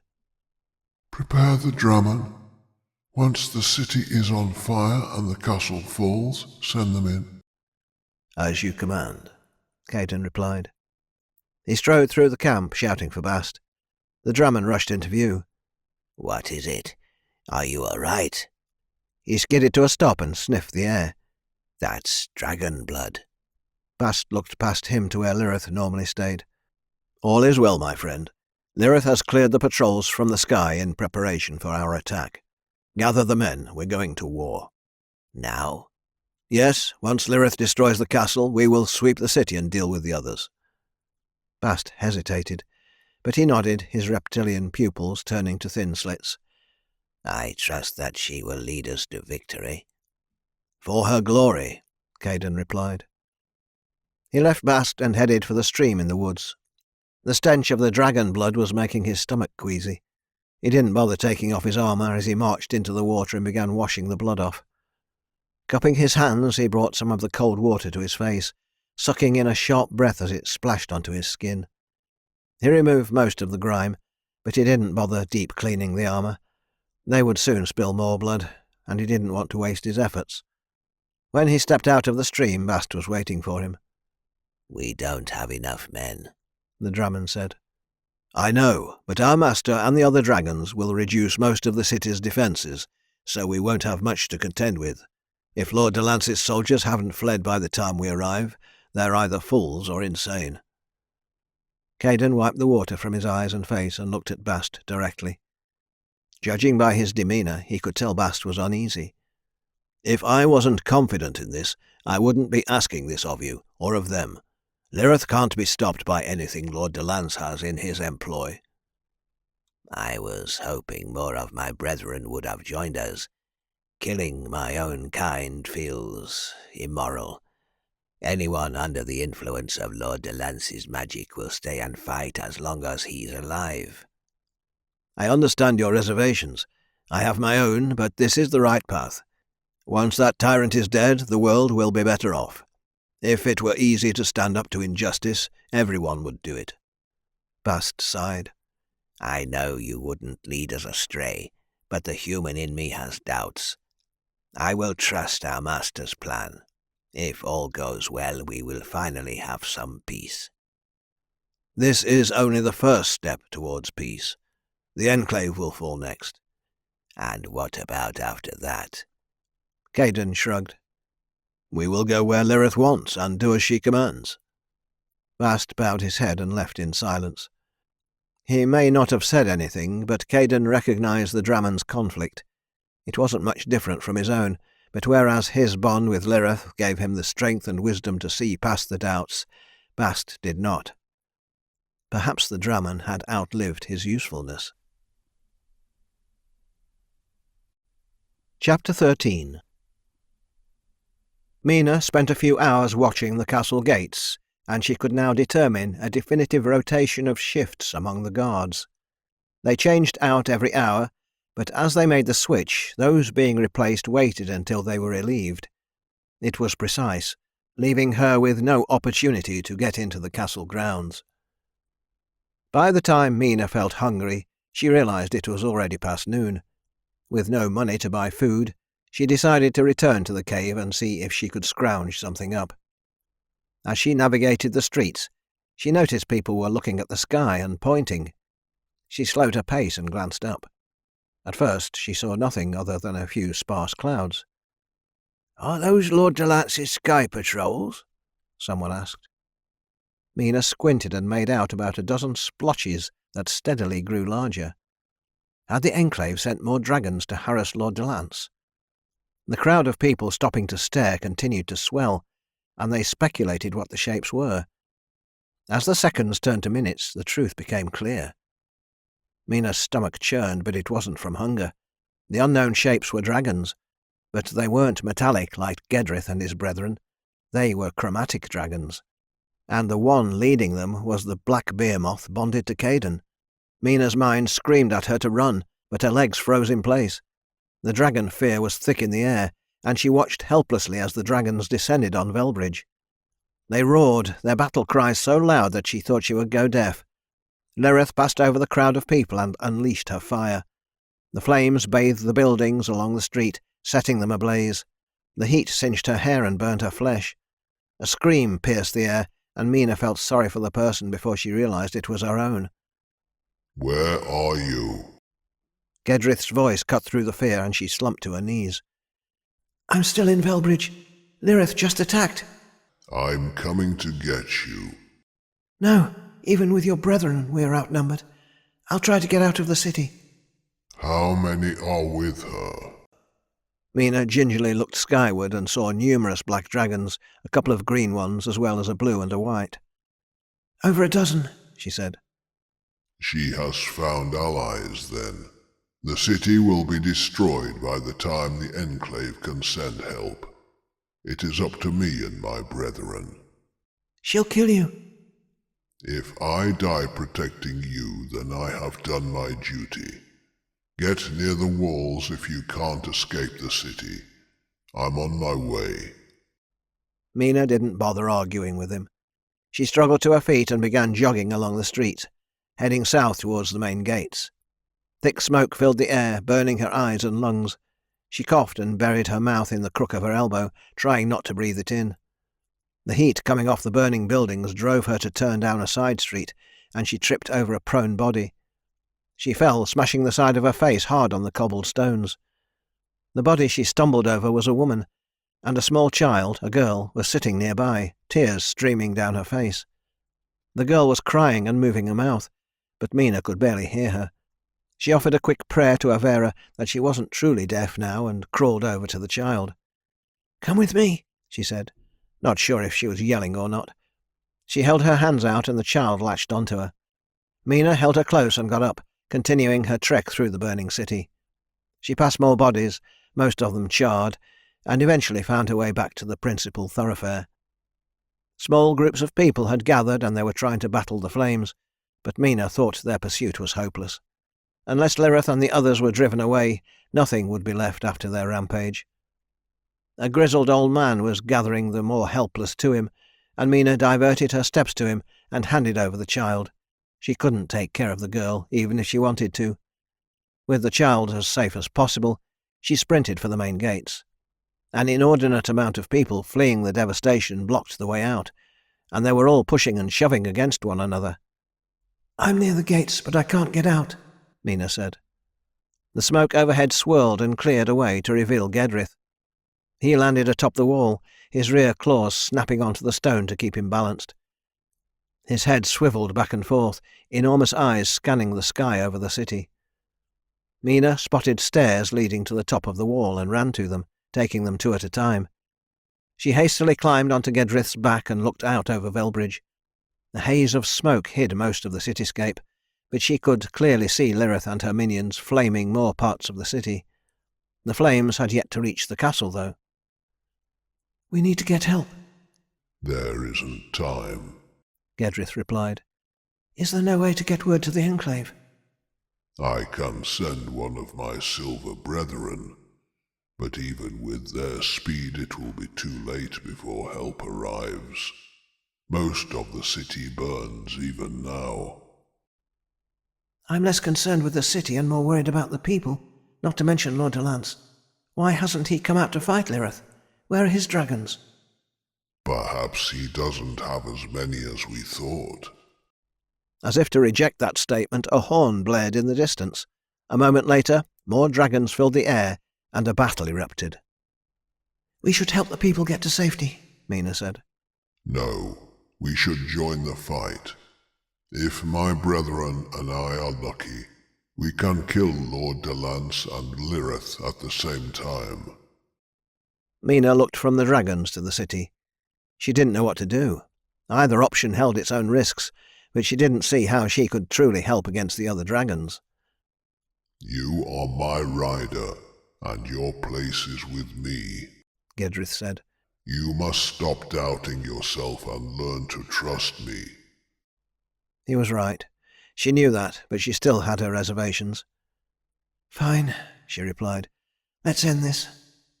She drew her sword and he leapt into the air, the wind from his wings pushing the smoke in all directions. Here and there she glimpsed ravaged sections of the city. It broke her heart to see so many bodies littering the streets. The 3 silver dragons that the Enclave had sent joined them, forming an arrow formation in front of them. My brethren will target Lord Delance. "What about us?" We will deal with Lirith. As they closed the distance to the battle, Mina saw Caden wasn't with Lirith. In fact, none of the Lirith's dragons had riders. "Wait, something's off." What is it? "If Caden's not with Lirith, where is he?" She scanned the ground and found her answer. He was on the ground, leading a force of Draman to the city. Chapter 14. Caden stood with Bast in front of their force of Draman, watching Lirith and her brethren wreak destruction on Velbridge.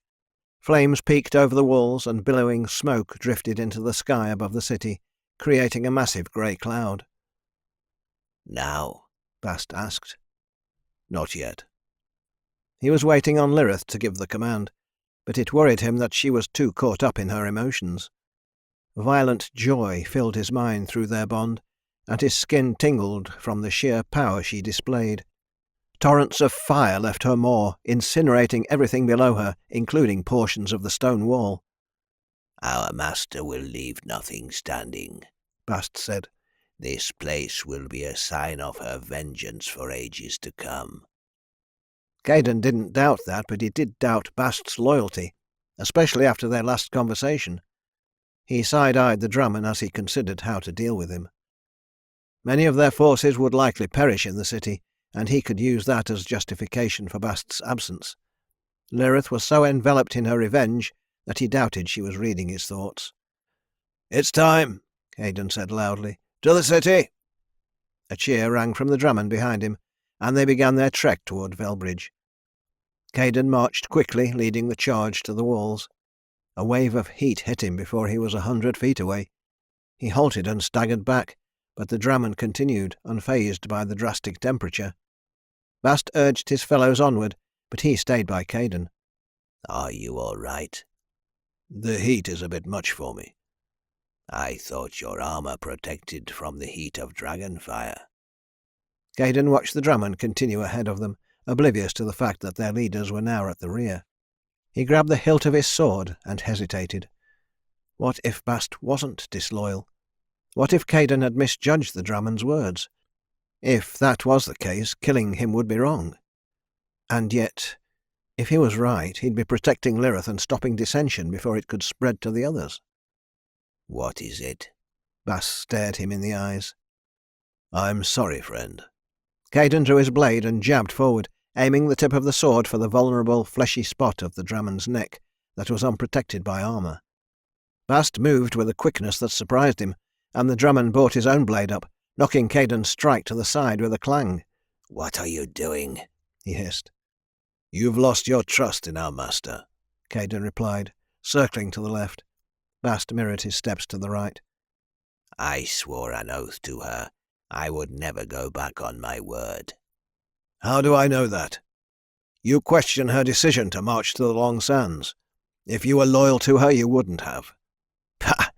You're blinded by something, but I don't know what it is. Just because I question something doesn't mean I have forsaken my oath. Lirith rescued me. She rescued all of us." "She saved me from death," Caden said. "I see more clearly than you, it seems.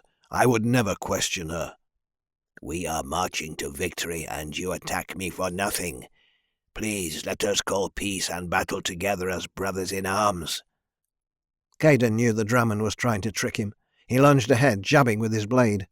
Again Bast blocked the strike, retreating from Caden's reach instead of launching his own attack. The Dramon was clever, but Caden wouldn't be fooled. He went on the offensive, slashing and stabbing. Bast was his equal, if not superior, and the Dramon deflected every blow, backpedaling instead of fighting him. "Fight back, you coward!" "You are mad," Bast said, his reptilian pupils nothing more than slits. "Stop this foolishness before—" "Before what?" Caden demanded. "Before one of us dies untimely. Our master will not be pleased regardless of who falls." "She'll be glad to know that I have removed a traitor when you are dead." Caden could feel his anger building. The Dramon was playing stupid, trying to get him to lower his guard. He refused to believe that Bast was still a loyal servant of their master. Bast looked past him up at the sky, and his expression hardened. "The enemy is coming." Caden growled and swung his sword at the Dramon. Bast jumped backward out of range, and Caden stumbled from his momentum, but he quickly recovered. Something large and heavy hit the ground behind him, but before he could look, something struck him down. Bast turned and fled. "Your master has killed innocent people." It surprised him to hear her voice. He honestly believed he'd never see her again. Or maybe it was that he hoped he wouldn't, because that meant he would have to kill her. Caden roared in anger and got to his feet, retrieving his blade and whirling around to face her. Mina had her sword drawn, and he could see the fury in her eyes. Good, he thought. It would make his task easier if she wanted to fight him. "There are always casualties in war. Everyone knows this." Mina pointed toward the city. "Look at that and tell me it's not wrong." Caden kept his gaze on her, which only seemed to infuriate her further. "Look at it!" she screamed. He flicked his eyes to the side briefly. "What do you want from me, Mina? You want me to betray her? She saved my life. I am indebted to her, and I will honour her until I die." Mina's jaw tightened, and he knew that only one of them was going to walk away from this fight alive. He gripped the hilt of his sword firmly and brought the blade up. "No!" Mina screamed. "I will kill him myself!" Caden assumed she was talking to a dragon. The copper beast loomed behind her, his bulk just as sinuous and muscled as Lirith's. Dragon fear tugged at him, but he channeled his master's strength to push it away. "Try if you think you can." Mina rushed him, swinging her sword wildly. She had some skill, which impressed him, but her movements showed that she was still a novice. Caden parried her strikes and stepped closer when he spotted an obvious opening in her defences. He swiped his blade along her forearm, slicing the skin open. She cried out in pain and drew back, cursing. Guilt assailed him. He was more practised with a sword than she was, and it was clear that he would win. Yet his master had ordered him to kill her if he saw her again. He was conflicted, his obligation warring with his emotions. Why did she have to be involved with Lirith's enemies? Kill her. Lirith was present in his mind, and her words compelled him. He attacked her ferociously, her weak attempts to block his strikes fueling his desire to see her die. Or was it his desire? It was hard to discern where he ended and Lirith began, but he supposed that was because of their bond. "Her dragon is here. If I kill her, he will kill me." Not if I kill him first. Lirith roared, and all eyes turned toward her approach. Chapter 15. Get down. Mina fell to her knees and Gedrith curled his body around her, shielding her with his wings as Lirith dropped among them, spewing fire in their direction. Mina clenched her eyes closed, expecting to be burned alive. When death didn't take her, she peeked them open and saw that Gedrith's body was unharmed. When I open my wings, get on my back as quickly as you can. I'm ready. Mina got into a crouch and sheathed her sword. Gedrith removed his wings from around her, and she stood, risking a glance at Lirith. Caden was mounted on her back, and she leapt, taking to the sky. Mina hurriedly climbed up Gedrith's shoulder, and had barely seated herself before he launched into the air. They chased after Lirith, flying over the city and into the smoke. Mina lost sight of the black dragon in the haze, but Gedrith confidently wheeled left and right, and she assumed he could see better than her. He swooped down, and Lirith's tail whizzed past her head. Hold on. Mina gripped Gedrith's neck tightly. He angled upward and flew higher and higher until they broke above the thick smoke that blotted out the city. Lirith was there as well, and she came straight for them. Gedrith spread his wings out wide, catching the wind, and thrust his rear claws out to grab Lirith. She mirrored the manoeuvre, and the two dragons locked their claws together, spinning in circles and falling toward the ground. The force of their spins was so strong that Mina lost her grip and flew backward. Despite having fallen before, the feeling of sheer terror that enveloped her wasn't something she could ever get used to. Her stomach churned and she screamed, waving her arms frantically. As she fell, she watched Gedrith and Lirith claw and snap at one another as they continued to spiral. Mina thought for sure that Gedrith was going to break free and come to her rescue, but that assumption was violently tossed aside when her fall was broken by the remains of a vendor cart. It collapsed under her and she gasped in surprise and agony as pain flared through every inch of her body. She lay there unmoving for a long moment, afraid that if she tried to get up, she would discover that she'd broken some bones. Holding her breath, she sat up and was astonished to find that, other than some cuts, she was unharmed. She looked up to see if the two dragons were still battling, but the smoke was thicker now than before. I'm alive, Mina muttered as she climbed out of the wreckage and surveyed her surroundings. She was on a street filled with vendor carts and wagons, all of them blackened and a few still burning. Distant voices echoed off the charred buildings, but she didn't see anyone in the vicinity. Without a clear idea of what she should do, she walked toward the sound of the voices. The intense heat had subsided a little, but the smoke still choked her and burned her eyes. She blinked rapidly and turned down a side street. The voices were louder now, and she knew she was going the right way. The street widened into an open, spacious square, and she saw the source of the voices. A large force of Dramen. They were coming out of one of the buildings, and two of them were dragging a lifeless body behind them. They stopped when they saw her, and Mina froze. "No prisoners!" one of them yelled. The others shouted in excitement and rushed toward her. Mina turned and bolted. She was overwhelmingly outnumbered and had no doubts that they would kill her. She zigzagged down random streets and climbed over piles of debris in her panicked flight. Gedrith, where are you? I need you. She could feel his presence in her mind, but he didn't respond. He was probably still battling with Lirith. Mina skidded to a halt when she reached a bridge that spanned over a canal. The centre portion of the bridge was gone, and the distance to the other side was too far for her to jump across. Mina looked back and saw the Dramen were closing in on her. She cursed the creatures and jumped into the water. Her sword and chainmail weighed her down, but she kicked and swam as fast as she could, following the canal's current. The Dramen didn't follow her, and she floated along until she encountered a shallow spot that offered a platform for fishermen. She pulled herself out of the water and slumped onto her back, panting heavily. A roar shattered the momentary silence and Mina sat up. It sounded like it was right above her. Something was coming. Gedrith? Nothing. She got to her feet and kept her eyes on the cloud of smoke. A few moments passed, and then one of the silver dragons broke through the haze and crashed into a building. Mina gasped. His neck was twisted at an odd angle, and he was obviously dead. Gedrith? I'm here. He replied. Thank her, Vera. Is Lirith dead? No. Lord Delance joined the fight on Dragonback, and she went after him. Where are you? I'm not sure. There's a canal, and one of your brethren is dead. I saw him fall.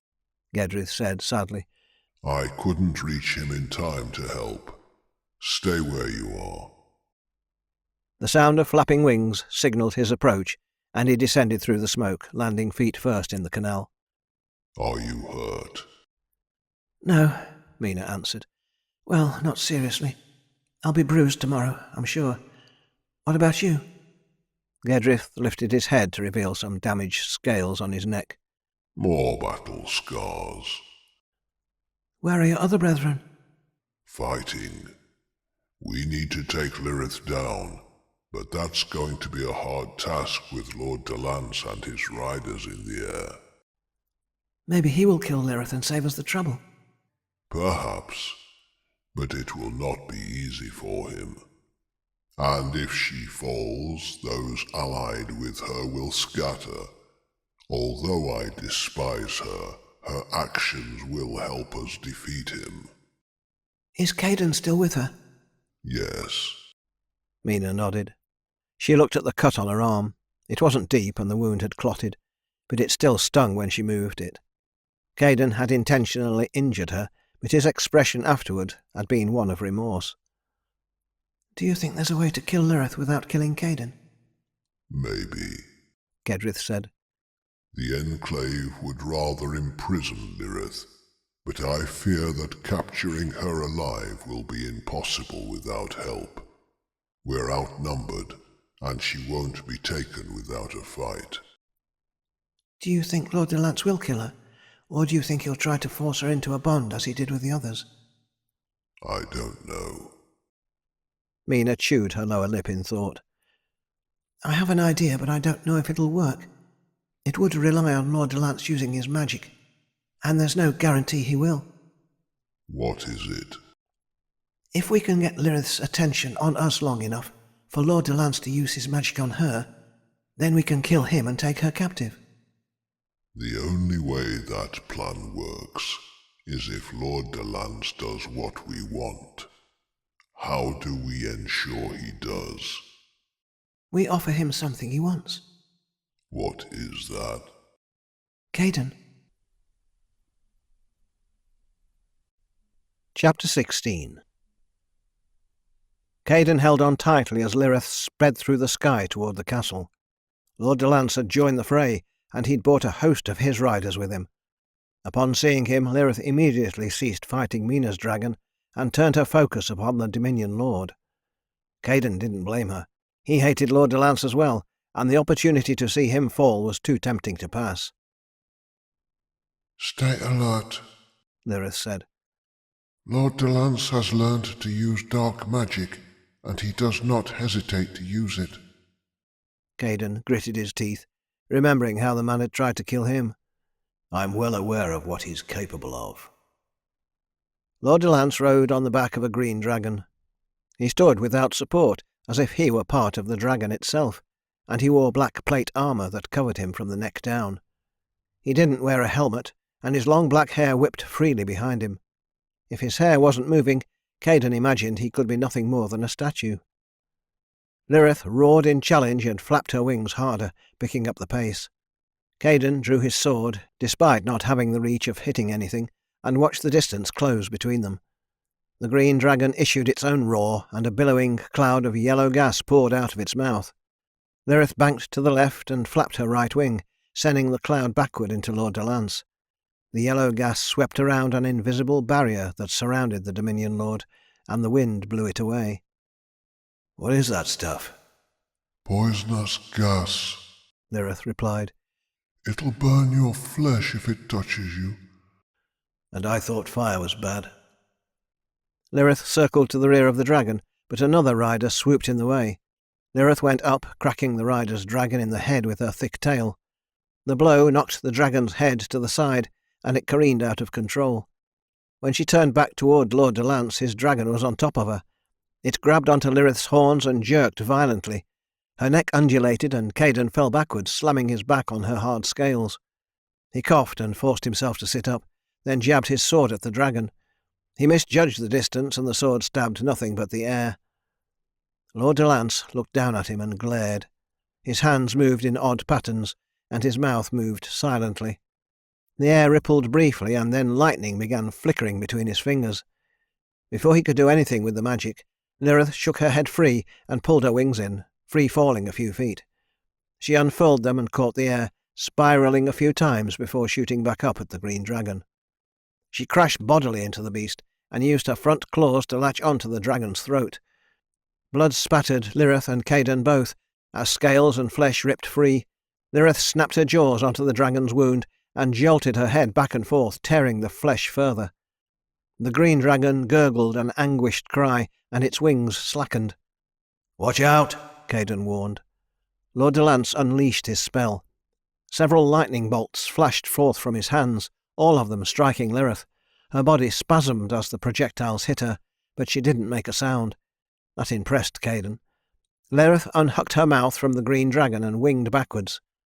The dragon plummeted to the ground, Lord de Lance still on its back. Lirith dived, following after the dead beast. Lord de Lance leapt through the air before the dragon collided into the ground with a thunderous crash, landing unharmed atop the rubble of a building. Lirith opened her jaws and unleashed a torrent of flames, but they sizzled from existence as they struck his invisible barrier. Caden gripped the hilt of his blade, preparing to take the fight to the ground. As he shifted his legs to jump down, a shadow passed overhead. He looked up in time to see Mina dangling from her dragon's claw, her right foot outstretched. It connected with the side of his head, and pain exploded from his brow down to his neck. The force pushed him off Lirith's back, and he fell a few feet before slamming face down onto the rubble at Lord de Lance's feet. He gasped, trying to force the breath back into his lungs. He heard Lirith roar and the sounds of battle, but they sounded faint, as if they were far away. Someone rolled him over, and the darkness that threatened to consume him was held at bay. Lord de Lance looked into his eyes. "You've done more to irritate me than most," he said lowly. Above them, Lirith and Mina's dragon battled, but he didn't see Mina anywhere. Air filled his lungs, and he slowly became aware that things had taken a turn for the worse. His body sagged as his strength abruptly left. He'd completely forgotten about Lord de Lance's rune. "What were you hoping to accomplish, Caden? Did you think you could defeat me? You're nothing more than a cockroach meant for the bottom of my boot. You've destroyed my city for nothing. Now I'm going to destroy your dragon and make you watch." "You can't kill her," Caden whispered harshly. "She's stronger than you." "Who said I was going to kill her? There is more than one way to destroy a dragon." Lord de Lance gripped Caden's face, his fingers hard as steel. "You do not want to miss this." With his other hand, Lord de Lance pointed to Lirith and began muttering words that made Caden's skin crawl. He tried to lift his arm to strike the Dominion Lord, but his muscles refused to obey. He watched helplessly as Lirith slowly became ensnared by Lord de Lance's magic. Wispy white tendrils stretched from his hand and into the sky, wrapping around Lirith's body. As the tendrils touched her, her movements became sluggish. Caden could feel her strength flowing through him and into the Dominion Lord. A group of Lord de Lance's dragon riders arrived, forcing Mina's dragon to retreat. He fled, disappearing into the smoke above the still-burning city. Lord de Lance clenched his hand into a fist, and Lirith began to descend. She roared and thrashed against the magic, but it didn't help. Lord de Lance proved to be the more powerful of the two. Caden's eyes watered. He did not know what Lord de Lance had planned for her, but he knew it wasn't good.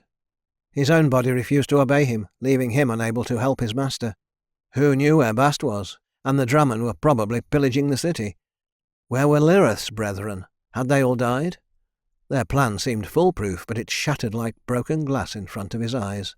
If only there was something he could do, or someone who could help. But there wasn't. There was nobody. And he was at the mercy of a maniacal tyrant.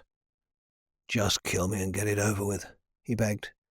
"Your fate will not be so easy," Lord de Lance said. By the time Lirith's body touched the ground, she was completely immobile. Lord de Lance released Caden's face and walked over to the dragon, standing in front of her head. He laid a hand on her snout. This was it. This was the end, and it was nothing like Caden had imagined it would be. Something caught his eye, a sliver of movement among the rubble. Was he seeing things, or was that Mina? Chapter 17. Mina crouched among the rubble of a ruined building. Her crazy idea had worked, for the most part, and now Caden was at the mercy of Lord de Lance. What she had not expected, however, was that the Dominion Lord could deal with Caden and Lirith at the same time, all on his own. He was more powerful than she expected, and now her plan was slightly astray. Instead of delivering Caden to Lord de Lance and Lirith swooping in to rescue him, thereby taking over his focus, he had them both ensnared by magic. "This isn't going to work," she told Gedrith. Why not? "Lord de Lance has got them both captive." That is good. It will rid us of both. Mina looked at Caden's prone form and couldn't help but feel a little guilty.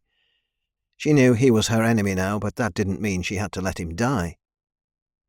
"If Lord de Lance dies, does his magic fade?" I don't know, Gedrith replied. "I have a clear path to him, but if I kill him and his spells end, we may lose the chance to capture Lirith." That's a risk we'll have to take. Our orders were to kill Lord de Lance. "I know, but which of them is the bigger threat?" Gedrith didn't reply. She knew Lirith would wreak more havoc than Lord de Lance, but the dragon technically wasn't her responsibility. She shifted her eyes between the two enemies, struggling briefly before deciding. She was going to kill Lord de Lance. The laughter of Theus and Lord Clodion echoed in her mind, and it dawned on her that she might not be able to kill him, that she might not even be able to get near him before he ended her existence. Trust your training, Gedrith said. Stop listening to your doubts. He was right, she knew that, but it wasn't easy to ignore the thoughts. They were strong and persuasive. Mina tightened her grip on the hilt of her sword and took a deep breath. "Get ready," she warned, but she was also talking to herself. She flicked her eyes to the sky. Gedrith was nowhere to be seen. Mina emerged from the rubble slowly, careful of where she stepped. Lord de Lance was in front of Lirith, his hand on her snout. White tendrils of smoke were wrapped around the dragon, keeping her from moving. Lirith's fiery gaze locked on the Dominion Lord, but Mina knew the dragon saw her. With each step, Mina's heart hammered louder in her ears.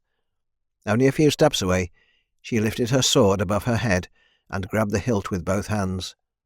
Her strike needed to be precise, but her hands tremored. She'd never killed anyone before, at least not with her own hands. "Calm yourself." Mina inhaled a deep breath and held it. Her hand steadied, and she lunged forward, driving the blade in a downward motion, aiming for Lord de Lance's exposed neck.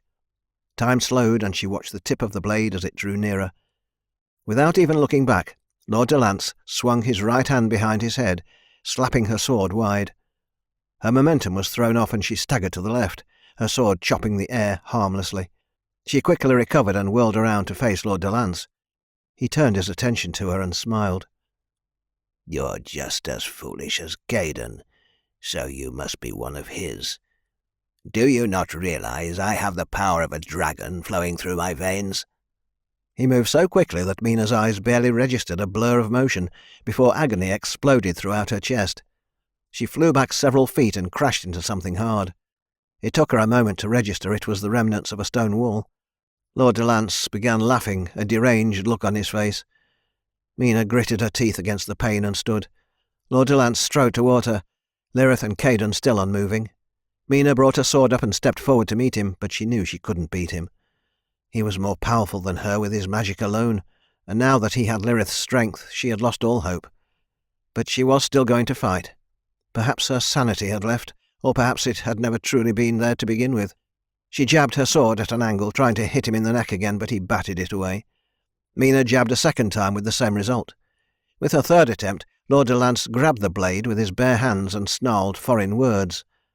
The metal of her blade drooped, then turned to liquid, splattering on the ground. Mina's eyes widened in shock. She threw the hilt at him and it struck his chest plate, clanging loudly but doing no harm. Mina blinked, and Lord de Lance was directly in front of her. He wrapped his hand around her neck and squeezed, choking her. She gasped and tried to break free of his grasp, but his hold was firm. "Help me!" she screamed through the bond. She could feel Gedrith's presence, and it was the only thing that kept her from giving up. "I don't need you, but I want your dragon," Lord de Lance said. "Tell him to come to me." "No," Mina rasped. "You will if you want to live. Call him here, now." He squeezed harder. I will not let him kill you. Gedrith's voice filled her mind. He sent an image to her, and she knew exactly what to do. She could hear the flapping of his wings, and she knew the moment he came into view, because Lord de Lance's gaze looked up to the sky. Her throat was warm, quickly becoming hot. Mina could see Gedrith's reflection in Lord de Lance's eyes, and she held on to consciousness despite the blackness closing in around her. Her lips parted, and she whispered, "The Enclave sends their regards." The burning in her throat overwhelmed her, and she opened her mouth as if to shout, but instead of her anguished cry, flames spewed forth. A fiery torrent washed over Lord de Lance, and he released her, screaming and staggering backward. The sickly smell of burnt flesh stung Mina's nostrils, but the flames continued unabated, bathing the Dominion Lord so fully that she could see nothing but fire. Finally the blaze died, and the burning in her throat faded. She fell to her knees, overcome with weakness. Lord de Lance was lying on the ground, writhing and crying out. He was somehow still alive. Mina crawled over to Caden and took his sword, then got on her feet and stumbled over to where Lord de Lance was, and stood over him. The man's face was burned so badly he was unrecognisable. With no hesitation, Mina swung the sword down, separating his head from his body, and then she promptly turned away and vomited. She wiped the back of her hand across her lips and looked at Lirith. The tendrils of smoke still bound the dragon in place, but she thrashed about trying to get free. "His magic still holds," she said as Gedrith landed nearby. I see that. It will make our task easier.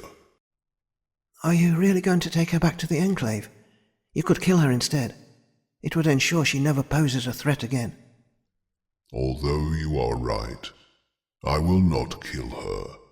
She will face the Enclave for her crimes and be imprisoned for the rest of her life. What do you want to do with that one? Mina turned to look at Caden. For a moment she thought he was dead, but then she saw his chest rising and falling and realised he was only unconscious. "If Lirith is as ingrained in his mind as I fear, then we must keep them separated. He will face the same punishment as his master, imprisonment." A wise decision. With Lirith in the desert and Caden here, the distance will be too far for them to communicate. It doesn't break their bond, but it is just as effective. "How will we get Lirith to the Enclave?" Only one of my brethren fell in battle, so we will carry her. We need to make haste while her forces are in disarray, lest her minions try to free her. Mina nodded, still looking at Caden. Where should we take him? "I know a place." Chapter 18. Caden opened his eyes and slowly became aware of his surroundings. He was in a dimly lit room with stone walls. An iron gate, a cell door, was closed, and sconces on the walls outside of the cell illuminated the space. He groaned as he sat up, and noticed he was on the floor. His wrists were shackled, the chains connected to rings in the floor, and he had little movement. As his mind was putting it all together, he realised he wasn't alone. "I was beginning to wonder if you'd ever wake up." There was no mistaking her voice. It was as rooted in his mind as Lirith was. "Mina," he said, "where are we? What happened?" She was leaning against the wall to his left, her arms crossed over her chest. "You lost," she replied, "and so did Lord de Lance." "Lirith killed him?" Mina laughed scornfully. "Hardly. Thanks to your rune, Lord de Lance was able to draw on Lirith's strength through you. He almost killed me. Probably would have if it wasn't for Gedrith." Your dragon? She nodded. Caden looked around the room, but there wasn't much to see. He could feel Lirith's presence in his mind, but it was muted, as if a thick cloth was covering their connection. If what Mina said was true, then his master was defeated. He hesitated to ask, but he needed to know. Where is Lirith? She's being taken to the Enclave for judgment. Will they kill her? No.